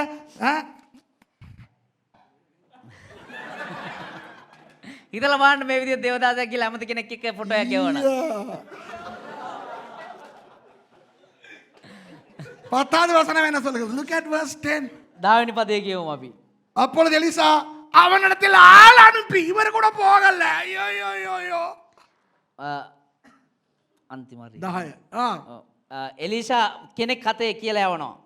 And Elisha sent a messenger unto him. நீ போய் யோர்தான்ல ஸ்நானம் பண்ணி அப்படியே சுகமாயிட்டு வீட்டுக்கு போ. නුඹ ගොස් යෝර්දානෙන් සත්වරක් නාන්න, එවිට නුඹේ මාසේ හරි ගැසි නුඹ පවිත්‍ර වන්නේ යයි පණිවිඩකාරයෙකු අත කියා ඇරියේය. கொஞ்சம் ஓவரா இல்ல? මේ ඕනෑට වැඩි වගේ නැද්ද මේක? This is too smart. But I like it. He said, hey, go and tell that fellow. What has he got? Leprosy. Ask him to dip in Jordan 7 times and go home. Right? He'll be healed. அவனை போய்ட்டு அந்த யோர்தான்ல 7 தரம் மங்கிட்டு அப்படியே வீட்டுக்கு போக சொல்லு. යාර ගිහලා ජෝර්දානෙන් 7 වරක් එබිලා 4 වෙලා ගෙදර යන්න කියන්න. என்னைய டிஸ்டர்ப் பண்ணாங்க. ஐயோ ஐயோ ஐயோ ஐயோ, இந்த மாதிரி எலிசாக்கள் இருந்தா මේ වගේ එලිසලා හිටියා නම් යා. அதற்கு நாகமான் கடும் கோபம் கொண்டு. ඒක 11. Read verse 11 until he discovers it. But Naaman was wroth. Wrath. නමුත් නාමන් කෝපෝ යන්ට ගියේය. ஓ மழை பனின் நெத்த ததை ஆகாதா அடே நான் இவ்வளவு வெளிநாட்டுல இருந்து இந்த பாஸ்டரை தேடி வந்தேன் මම මෙච්චර ලොකු කෙනෙක් මේ පාස්ටර් හොයාගෙන ආවා. இவர் வெளியே கூட வர்றாரு இல்ல මම එළියටවත් එන්නේ නැහැ. எலிசா வருவாரு එලිෂා එයි. யாருக்கு வருவாரு தெரியுமா කාට කවුරු ආවනම් දන්නවද එන්නේ? தாழ்மையானவர்களுக்கு வருவார் යටත් පුද්ගලයෝ ආවනම් එයි. கலஸ் காட்டி ஊழியக்காரனை வெளியே எடுக்க முடியாது මේ තමුන්ගේ කලස් පෙන්ලා ෂෝ එක පෙන්ලා දේවදාසින් වෙලියට ගන්න you බෑ. can't get smart servants of God out by showing your colors no no no no no அழகுதா நல்ல ஊழியக்காரர்களை යහපත් වූ සේවකයිනි உங்கள் பணத்தை பதவியை பட்டத்தை அதிகாரத்தை காட்டி வெளியே கொண்டு வர முடியாது உங்களுக்கு ඔවුන්ව ඔබේ තත්ත්වය මුදල ඔබේ දේවල් පෙන්නලා එළියට ගන්න බෑ. சரி போய் முங்கிட்டு கடைசியில முங்கிட்டு சுகமாகிட்டாரு කොහොම හරි අවසානට නාලු වෙලා සුවය ලැබුවා. so finally this guy goes dips and he is healed now he's coming back திரும்ப வாராரு எலிசா கிட்ட දැන් ආපහු එනවා එලිෂා ගාවට. என்னத்துக்கு வாராரு මොනවද දෙන්නේ? சாட்சி சொல்ல வாராரு තමුන්ගේ සාක්ෂිය කියන්න එනවා. ஓகே 15வது வசனம் 15 වෙනි පදය. verse 15 அப்பொழுது அவன் தன் கூட்டத்தோடு எல்லாம் தேவனுடைய மனுஷனிடத்துக்கு திரும்பி வந்து அவனுக்கு முன்பாக நின்று இதோ இஸ்ரவேலில் இருக்கிற சேனை தவிர பூமி எங்கும் வேறே தேவன் இல்லை என்பதை அறிந்தேன் இப்போது உமது அடியேன் கையில் ஒரு காணிக்கை வாங்கிக் கொள்ள வேண்டும் என்றான் එවිට ඔහු තමාගේ මුළු පිරිවර සමග දෙවියන් වහන්සේගේ මනුෂ්‍යයා ළඟට හැරී ඇවිත් ඔහු ඉදිරියේ සිට කතා කොට ඉතින් ඊශ්‍රායලයේ සිට දෙවියන් වහන්සේ මිස මුළු පොළොවේ වෙන දෙවියෙකුට නැති බව දැන් දනිමි. එබැවින් දැන් ඔබගේ මෙහෙකරුවාගේ සතුට පඬුර පිළිගත මැනවයි කීවේය. And he returned to the man of God, he and all his company, and came and stood before him. And he said, Behold, now I know that there is no God in all the earth but in Israel. Now therefore I pray thee, take a blessing of thy servant. எல்லாம் பயந்துட்டாங்க கூரை பறக்க போகுது நான் சொன்னேன் தானே 15 நிமிஷத்தில் முடிக்கிறேன்னு சொன்னேன் தானே 15 நிமிஷத்தில் முடிக்கிறேன் I told you I'll finish in 15 minutes yeah I'll finish in 15 minutes okay அப்போ காணிக்க வாங்க சொல்லிட்டார் දැන් පඬුර බාර ගන්න කියලා කිව්වා. இந்த காலத்துல சாட்சியோட காணிக்கையோட வந்தா என்ன நடக்கும்னு நினைக்கிறீங்க දැන් අද කාලේ සාක්ෂිත් එක්ක පඬුරත් එක්ක ආවනම් මොනවද සිද්ධ වෙන්නේ? டனி சந்தீப் கொண்டா கேமராவை எடு எடு எல்லாத்தையும் செட் பண்ணு டேனி. ஆள் வந்திருக்குது முனசிங்க கேட்ல அரப்பாங்க நாம இல்ல පාස් දැනි සන්දීප කැමරාව අරන් ඉන්න මේව රෙකෝඩ් කරන්න. පාස් මුණින් කියලා ගේට් වලින් මේ සාක්ෂිත් එක්ක ඇවිල්ලා නාමන්. අරේ අයියෝ මේ අපේ කට්ටියට ඔක්කොටම WhatsApp එකේ live එන්න කියන්නේ Zoom එකක් දාමුද விளங்குது ஐயோ வாட்ஸ்அப்ல எல்லாம் எடுங்களே ஐயோ யோ யோ யோ யோ யோ எவ்வளவு பெரிய காணிக்கை நமக்கு சர்ச்சில் உள்ள எல்லாத்தையும் செஞ்சுக்கலாம் ஓ ஹalleluya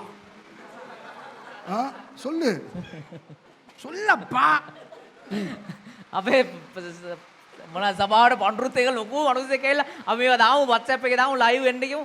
හලෙලූයා. நானா தேடி போனேன் அவர் தானே வந்தாரு அப்ப ஏன் நான் வந்து தானே காணிக்க கொடுக்குறாரு අපි හොයාගෙන ගෙනන්නේ යානෑවිලා අපිට දෙන්න. නිදි ආපු දෙමු we are not going after him he comes to us again and again so what's wrong after all we prayed he got healed maybe this is how God is providing கர்த்தர் கொடுக்கிறார் வீடு தேடி வந்து வீட்டுக்கு வர்ற சீதேவிய நாங்க வரவேற்காம இருக்கிறதா இப்ப கிறிஸ்தவ சீதேவி எல்லாம் இருக்கு දෙවියන් වහන්සේ අපේ ගෙදරටම එක්කෙනෙක් කියලා එයා දෙන්න යනවා. ඉතින් ගත්තාම මොකද? ගෙදරට එවන සීදේවි දෙවියන් වහන්සේ. 16வது வசனம் 10 වෙනි පදය. verse 16 அதற்கு எலிசா நான் வாங்குகிறதில்லை என்று கர்த்தருக்கு முன்பாக அவருடைய ஜீவனை கொண்டு சொல்லுகிறேன் என்றான் வாங்க வேண்டும் என்று அவனை வருந்தினாலும் தட்டுதல் பண்ணி விட்டான் ඔහුද මා සේවය කරන ස්වාමීන් වහන්සේ ජීවමාන බව සැබෑ වැසීම මම කිසිවක් පිළි නොගනිමි කීවේ. එවිට ඔහු ඒ පිළිගන්න හැටියට ඔහුට පෙරත්ත කළේය. And he's පුටයින්න පෙරත්ත කරලා පෙරත්ත කළේ එහෙත් ඔහු නොකැමැති විය. And he said, As the Lord liveth, before whom I stand, I will receive none. And he urged him to take it, but he refused. அந்த சூனேமியால் வருந்தி கேட்டபடினால் வீட்டுக்கு போயிட்டாரு தானே අර සුනම්මේ ඉස්ට පෙරත්ත කළ නිසා ගෙදරට ගියානේ. அதை வச்சு நினைக்க கூடாது வருந்தி கேட்டா இவர் போயிடுவாரு அப்படின்ட்டு ඒ නිසා හිතන්න ඕනේ නෑ පෙරත්ත කළා නම් මෙයාගේ මේ බාර ගන්නවා කියලා. when the Shunammite woman constrained he obliged okay now don't think that if you constrain Elisha would oblige to everything no எந்த நேரமும் எல்லாரும் வருந்தி கேட்டா இவரு போக மாட்டாரு. හැමෝම පෙරත්ත කරා කියලා මෙයා යන්නේ නැහැ. எடுங்களே எடுங்களே எடுங்களே. ගණ්ඩකෝ අනේ ගණ්ඩකෝ வேணாமே வேணாமே வேணாமே. එපා එපා එපා. ஆனா இன்றைக்கு உள்ள நிறைய பேர் தாங்களே தாங்களே தாங்களே. හැබැයි අද කට්ටිය දෙන්නකෝ. You know that guy Naaman is constraining him. Please take. And Elisha says, no. Take your things and go. விளங்குதா? இப்போ நம்மால் வரார் கேயாசி. දැන් අපේ කෙනා එනවා ගියාසි. கேயாசிக்கு சரியான அப்செட். ஐயோ 200 ஏன்னா 20 கோடிடி. දැන් ගියාසිට මාර කනගාටුවක්. ඇයි කෝටි 20ක්. 2 ரூபா 3 ரூபா இருந்தா பரவாயில்ல. මේ රුපියල් දෙකක් තුනක් නම් කමන්නේ නැහැ. கோடியா வர காணிக்கை எடுக்கிறார் இல்லையா நம்ம කෝටි pastor. ගණන් ගෙන මේ පඬුර ගන්න නැහැ මේ pastor. You know, our pastor is anointed, our pastor is good, but he is crazy. He's too much. I mean, this is a huge offering. At least he could get a little bit. ஒரு கொஞ்சமாவது எடுக்கலாமே. පොඩ්ඩක් හරි ගන්න තිබ්බනේ. 20 கோடி இல்லாட்டியும் ஒரு கோடி. කෝටි 20ක් නැතුණත් කන්න 1 කෝටියක්. If not 1 million, what about 100,000 at least? Anyway,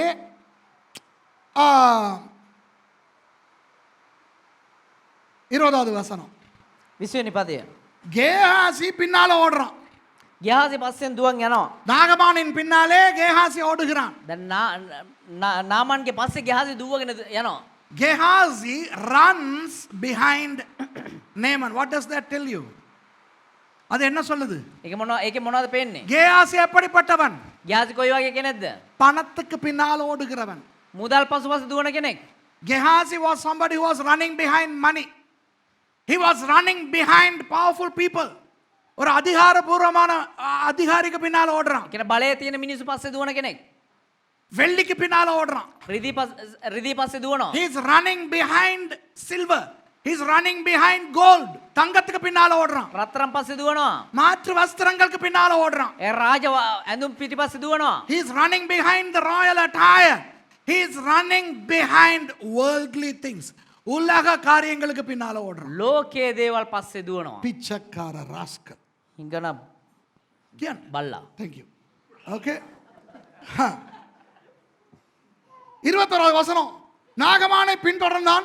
அவன் தன் பிறகே ஓடி வருகிறதை நாகமான் கண்டபோது அவனுக்கு எதிர்கொண்டு போக ரதத்திலிருந்து குதித்து சுக செய்தியா என்று கேட்டான். 21 වෙනි පදේ මෙසේ ගියාසි නාමන් පස්සේ ගියේය. නාමන් තමා පස්සේ එන කෙනෙක් දුවගෙන එනවා දැක ඔහු සම්බෙන්ට රතෙන් බැස සියල්ල හොඳදැයි ඇසිය. So Gehazi followed after Naaman, and when Naaman saw him running after him, he lighted down from the chariot to meet him and said, "Is all well?" 22வது வசனம் நான் இதுல வாசிக்காம நான் சும்மா சொல்றேன். 22 වෙනි පදේ කියවලා විස්තර ගන්න. No, without reading, let me explain verse 22. Gehazi was lying. Gehazi பொய் சொன்னான். ගියාසි බොරු කිව්වා. அவன் சொல்றான், ඔහු කියනවා ஐயோ எங்க பாஸ்டரை பார்க்கிறதுக்கு 2 பாஸ்டர்மார் வந்துட்டாங்களாம். අයෝ අපේ පාස්ටර් හම්බෙන්න තව පාස්ටර්ස්ලා දෙන්නෙක් You ඇවිල්ලා. know, 2 junior pastors have come to visit my pastor. So my pastor told me to go, and if it is all right, can you give just 1 talent of silver just to look after those, not for my pastor, but to those visitors. விளங்குதா? என்ன மாதிரி fund raise பண்றாரு இவரு? මම කොහමද මේ ආධාර ලබා ගන්නේ? This is fundraising. Okay? මේක තමයි ආධාර ලබා ගැනීම. பிட்ராட் ஆதார். ஃபாரின் ஃபண்ட் ரைஸ் பண்றாரு இவரு. இவர் போய் சொல்றாரு, எந்த பாஸ்டருக்கு தேவையில்ல. මෙයා ගිහලා කියනවා අපේ පාස්ටර් ඕනේ නැහැ. ஆனா அவரை பார்க்கிறதுக்கு வேற 2 பேர் வந்திருக்காங்க. ඒ වුණාට මේ එයාව බලන්න වෙන දෙන්නෙක් ඇවිල්ලා ඉන්නවා. Bible students. මේ බයිබල් ශිෂ්‍යයෝ. பைபிள் ஸ்டூடண்ட்ஸ் அதான் தீர்க்கதரிசிகளின் புத்திரர்கள்னா உண்மையாவே பைபிள் ஸ்டூடண்ட்ஸ். ඒ කියන්නේ මේ අනාගත පත්‍රවරයා ගාව හිටපු ඒ පුත්‍රයෝ ඇවිල්ලා අත්‍තරම මේ Bible ශිෂ්‍යයෝ. The expression sons of God literally mean Bible students.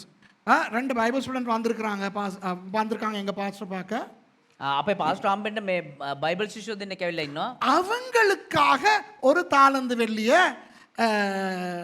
வாங்க நீங்களாம் வாங்க. அவங்களுக்காக இவர் வாங்கிட்டு வர சொன்னார். வந்து இதுல நில்லுங்க. එයාලා උදෙසා මේ ඉල්ලන් එන්න කිව්ව මේ රිදී තලෙන්ත. 2 நாள் பாருங்க. என்னன்னா எல்லாத்தையும் முன்னுக்கு கூப்பிட இல்லாது. දැන් හැමෝටම කතා කරන්න බෑ. இங்கே அமெரிக்கா, මේ America, Germany, Australia, England, brother, සහෝදරයා, சிஸ்டர், සහෝදරිය, எனக்கு வேணாம். මට එපා. Not for me. God has blessed me. But God has given me a vision. ஆண்டவர் எனக்கு ஒரு தரிசனம் கொடுத்திருக்கிறார். දෙවියන් වහන්සේ මට දර්ශනයක් දීලා තියෙනවා. பைபிள் ஸ்டூடெண்ட்ஸ் கொடுத்திருக்கிறார். බයිබල් ශිෂ්‍යෝ මට දීලා තියෙනවා. இவங்கள சப்போர்ட் பண்றதுக்கு මේගොල්ලොන්ට උදව් කරන්න கர்த்தர் உங்களோட உள்ளத்துல போடுறத දෙවියන් වහන්සේ ඔබේ අතුලාන්තයට කතා කරන දේ நீங்க எங்கட மினிஸ்ட்ரிக்கு கொடுங்க. ඔබ අපේ සේවයට යොමු So කරන්න. not for me, not for my family. God is looking after me, all right. I have manyokas, right? But my Bible students, look at them. Look at his. Look how lean he is. I have to feed this giant. I have to feed them. So please donate to Mount Carmel Ministries to the extent where the Holy Spirit is prompting you. பரிசுத்த ஆவி உங்களை நசுக்கி ஏவுகிற விதத்தில் கொடுங்க. ශුද්ධාත්මයන් වහන්සේ ඔබේ අතුලාන්තය මිරිකලා ඔබේ ඇතුළට දාන දේ. அப்போ ஃபோட்டோ எல்லாம் எடுப்பேன், එතකොට ෆොටෝ ගන්නවා. வீடியோ. ඊට පස්සේ වීඩියෝ කරනවා. சாட்சியை சொல்லுடா, சொல்லு பிச்சைக்காரத்தனமா சொல்லு. සාක්ෂි කියන්න මේ හිගන විදියට ඔබේ සාක්ෂි කියන්න. ஹலோ, හලෝ ஸ்பிரிட் ஆஃப் கெஹாசி, கேயாசியினுடைய ஆவி මේක ගෙහාසිගේ ආත්මය. உட்கார்டா. பொய், බොරුව கள்ளத்தனம் හොර වැඩ மற்றவனுக்கு கொடுக்கறதுக்கு, அவங்களுக்கு கொடுக்கறதுக்கு ஒரு தாளந்து வெள்ளி வாங்கிட்டு வர சொன்னா, சீ, අනිත් අයට දෙන පිණිස රිදි තලන්තයක් ඉල්ලන් එන්න කිව්වලු. உடனே நாகமான் එතකොට නාමන් ஒரு தாளந்துக்கு பதிலா 2 தாளந்து கொடுத்து அனுப்புறாரு. එක තලන්තයක් වෙනකොට තලන්ත දෙකක් දීලා යවනවා. அதுவும் மாற்று வஸ்திரம் 2 கொடுத்து அனுப்புறாரு. ඒ වගේම මේ ඒ ඇඳුමුත් දෙකක් දෙනවා ඇඳුම් කුට්ටම්. Naaman did not give just 1 talent, he gives 2 talents. So this guy goes and just, keeps his to a side, and then he just goes into Elijah's room as if nothing happened. இவர் அந்த 2 தாளந்தை கொண்டு போயிட்டு ஒரு இடத்துல பதுக்கிட்டு දැන් මෙයා ඒ තලන්ත දෙක ගිහලා හංගලයි වෙලා எலிசாட ரூமுக்கு போறாரு. එලිසාගේ රූම් එකට යනවා. சும்மா ஒண்ணுமே நடக்காத மாதிரி போறாரு இவர். ஒண்ணுமே நடக்காத மாதிரி போறாரு. මොකද සිද්ධ නොවුන ගන්නට යන්නේ. அப்ப எலிசா கேக்குறாரு, එතකොට එලිසා අහනවා எங்கடா போயிருந்த இவ்வளவு நேரம்? කොහෙද මෙච්චරලා ගිහිල්ලා හිටියේ? 25வது வசனம். 25வது வசனம். Don't read. Verse 25. Don't read. Okay, just 25 වෙනි පදේ කියවන්න අවශ්‍ය නැහැ. Where did you go? කොහෙද ගියේ? எங்கேயும் போல. කොහෙවත් ගියේ இங்கே නැහැ. தான் இருந்தேன். මෙහෙ තමයි හිටියේ. நான் ஒர்க் டியூட்டி செஞ்சுக்கிட்டு இருந்தேன். මේ වැඩ කරගෙන හිටියේ. நான் கீழே ரோட் செஞ்சுக்கிட்டு இருந்தேன். මම පාර හදාගෙන හිටියේ. விளங்குதா? நான் எங்கேயும் போல. මම කොහෙවත් ගියේ නැහැ. உடனே எலிசா சொல்றாரு එතකොට එලිෂා කියනවා 26வது வசனத்துல, 26 වෙනි පදේදී டேய், நீ அந்த பணத்தை வாங்குறதுக்கு போகும்போது උඹ අර මුදල ගන්න යනකොටම ஏண்ட மனசு உன்னோட போகலையா? මගේ ආත්මය නුඹ සමග ආවේ නැද්ද? Elisha was saying to Gehazi, hey, when you went behind that chariot, didn't my heart come with you? You know what was the implication? அதுல இருந்து அவர் என்ன சொல்லுகிறார்? ඒකින්දලා මොනවද ඔහු කියන්නේ? கேயாசியே, உனக்கு என் மனம் இருந்திருக்க வேண்டும். ගෙහාසි මගේ හදවත නුඹට තියෙන්න ඕනේ කියලා කියන්නේ. Elisha implies that Gehazi should have the heart of Elisha.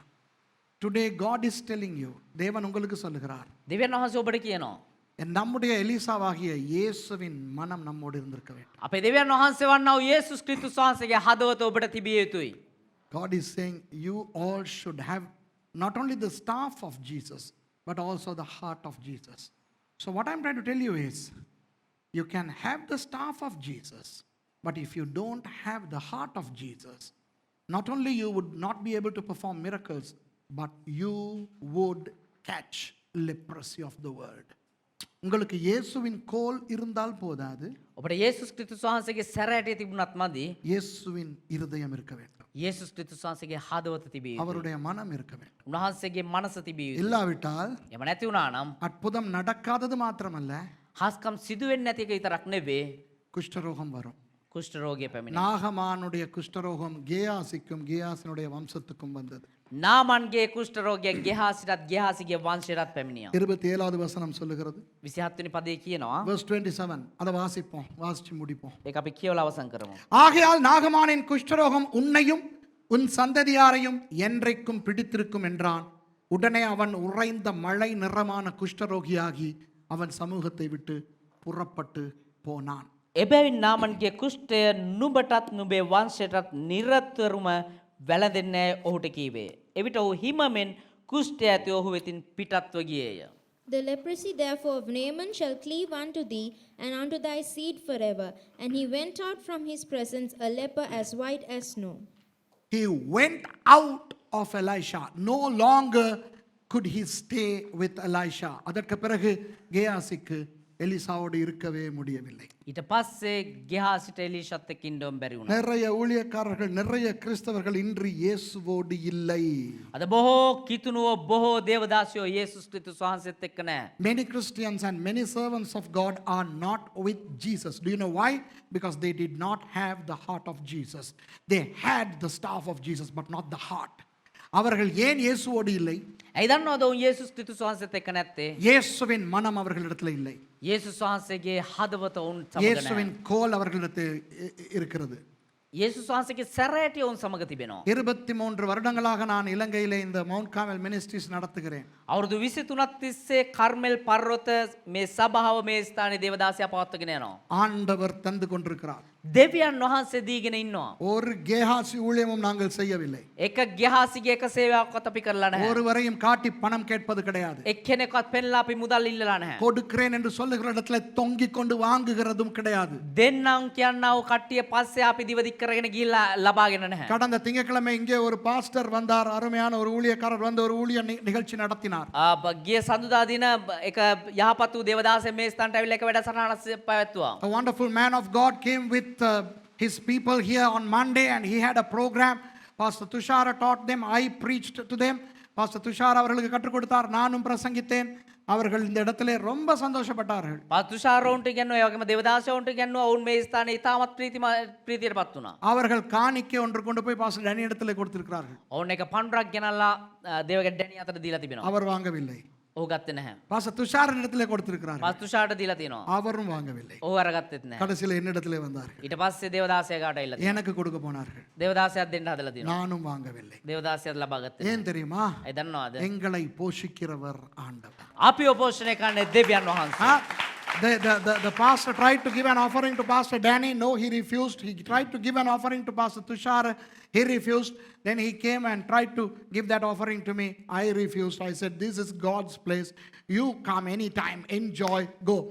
மேலே மிஷன் ஹவுஸ் கட்டுறேன். උඩ මිෂන් හවුස් එක හදනවා. 9 பெட்ரூமோட சூப்பரா போகுது அங்க. නිදන කාමර 9ක් එක්ක නියමට තියෙනවා ඒක. எத்தனை பேர் என்கிட்ட கேக்குறாங்க? කී දෙනෙක්ද අහනවා? இது வெளிநாட்டுக்காரங்களுக்கா? මේක සුද්දන්ගෙන්ද? சீ சுத்தன்ட்டது. සුද්දන්ටද? சீ ஏன் வெள்ளக்காரங்க? இது நம்ம ஆட்களுக்கு. දේවදාසන ඉච්චේ ඇයි මේක අපේ අයට? இதுல நல்ல ஒரு கெஸ்ட் ஹவுஸ் மாதிரி செய்ய போறீங்களா?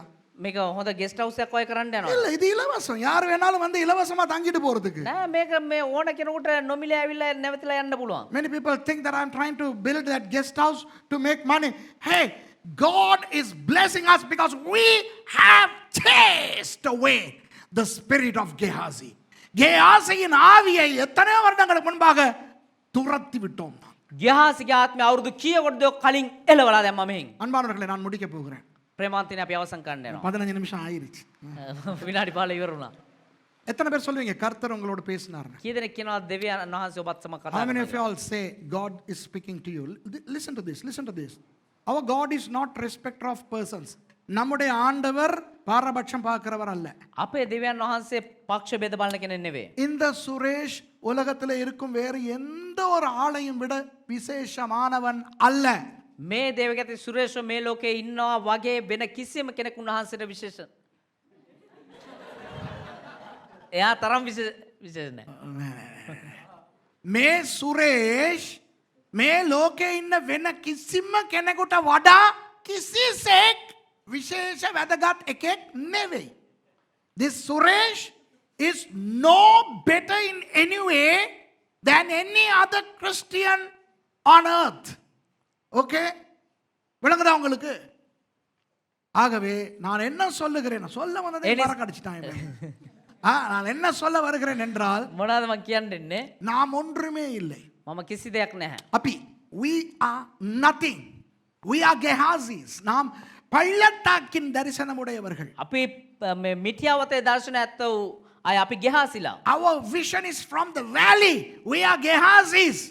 But we have Elisha, Jesus with us.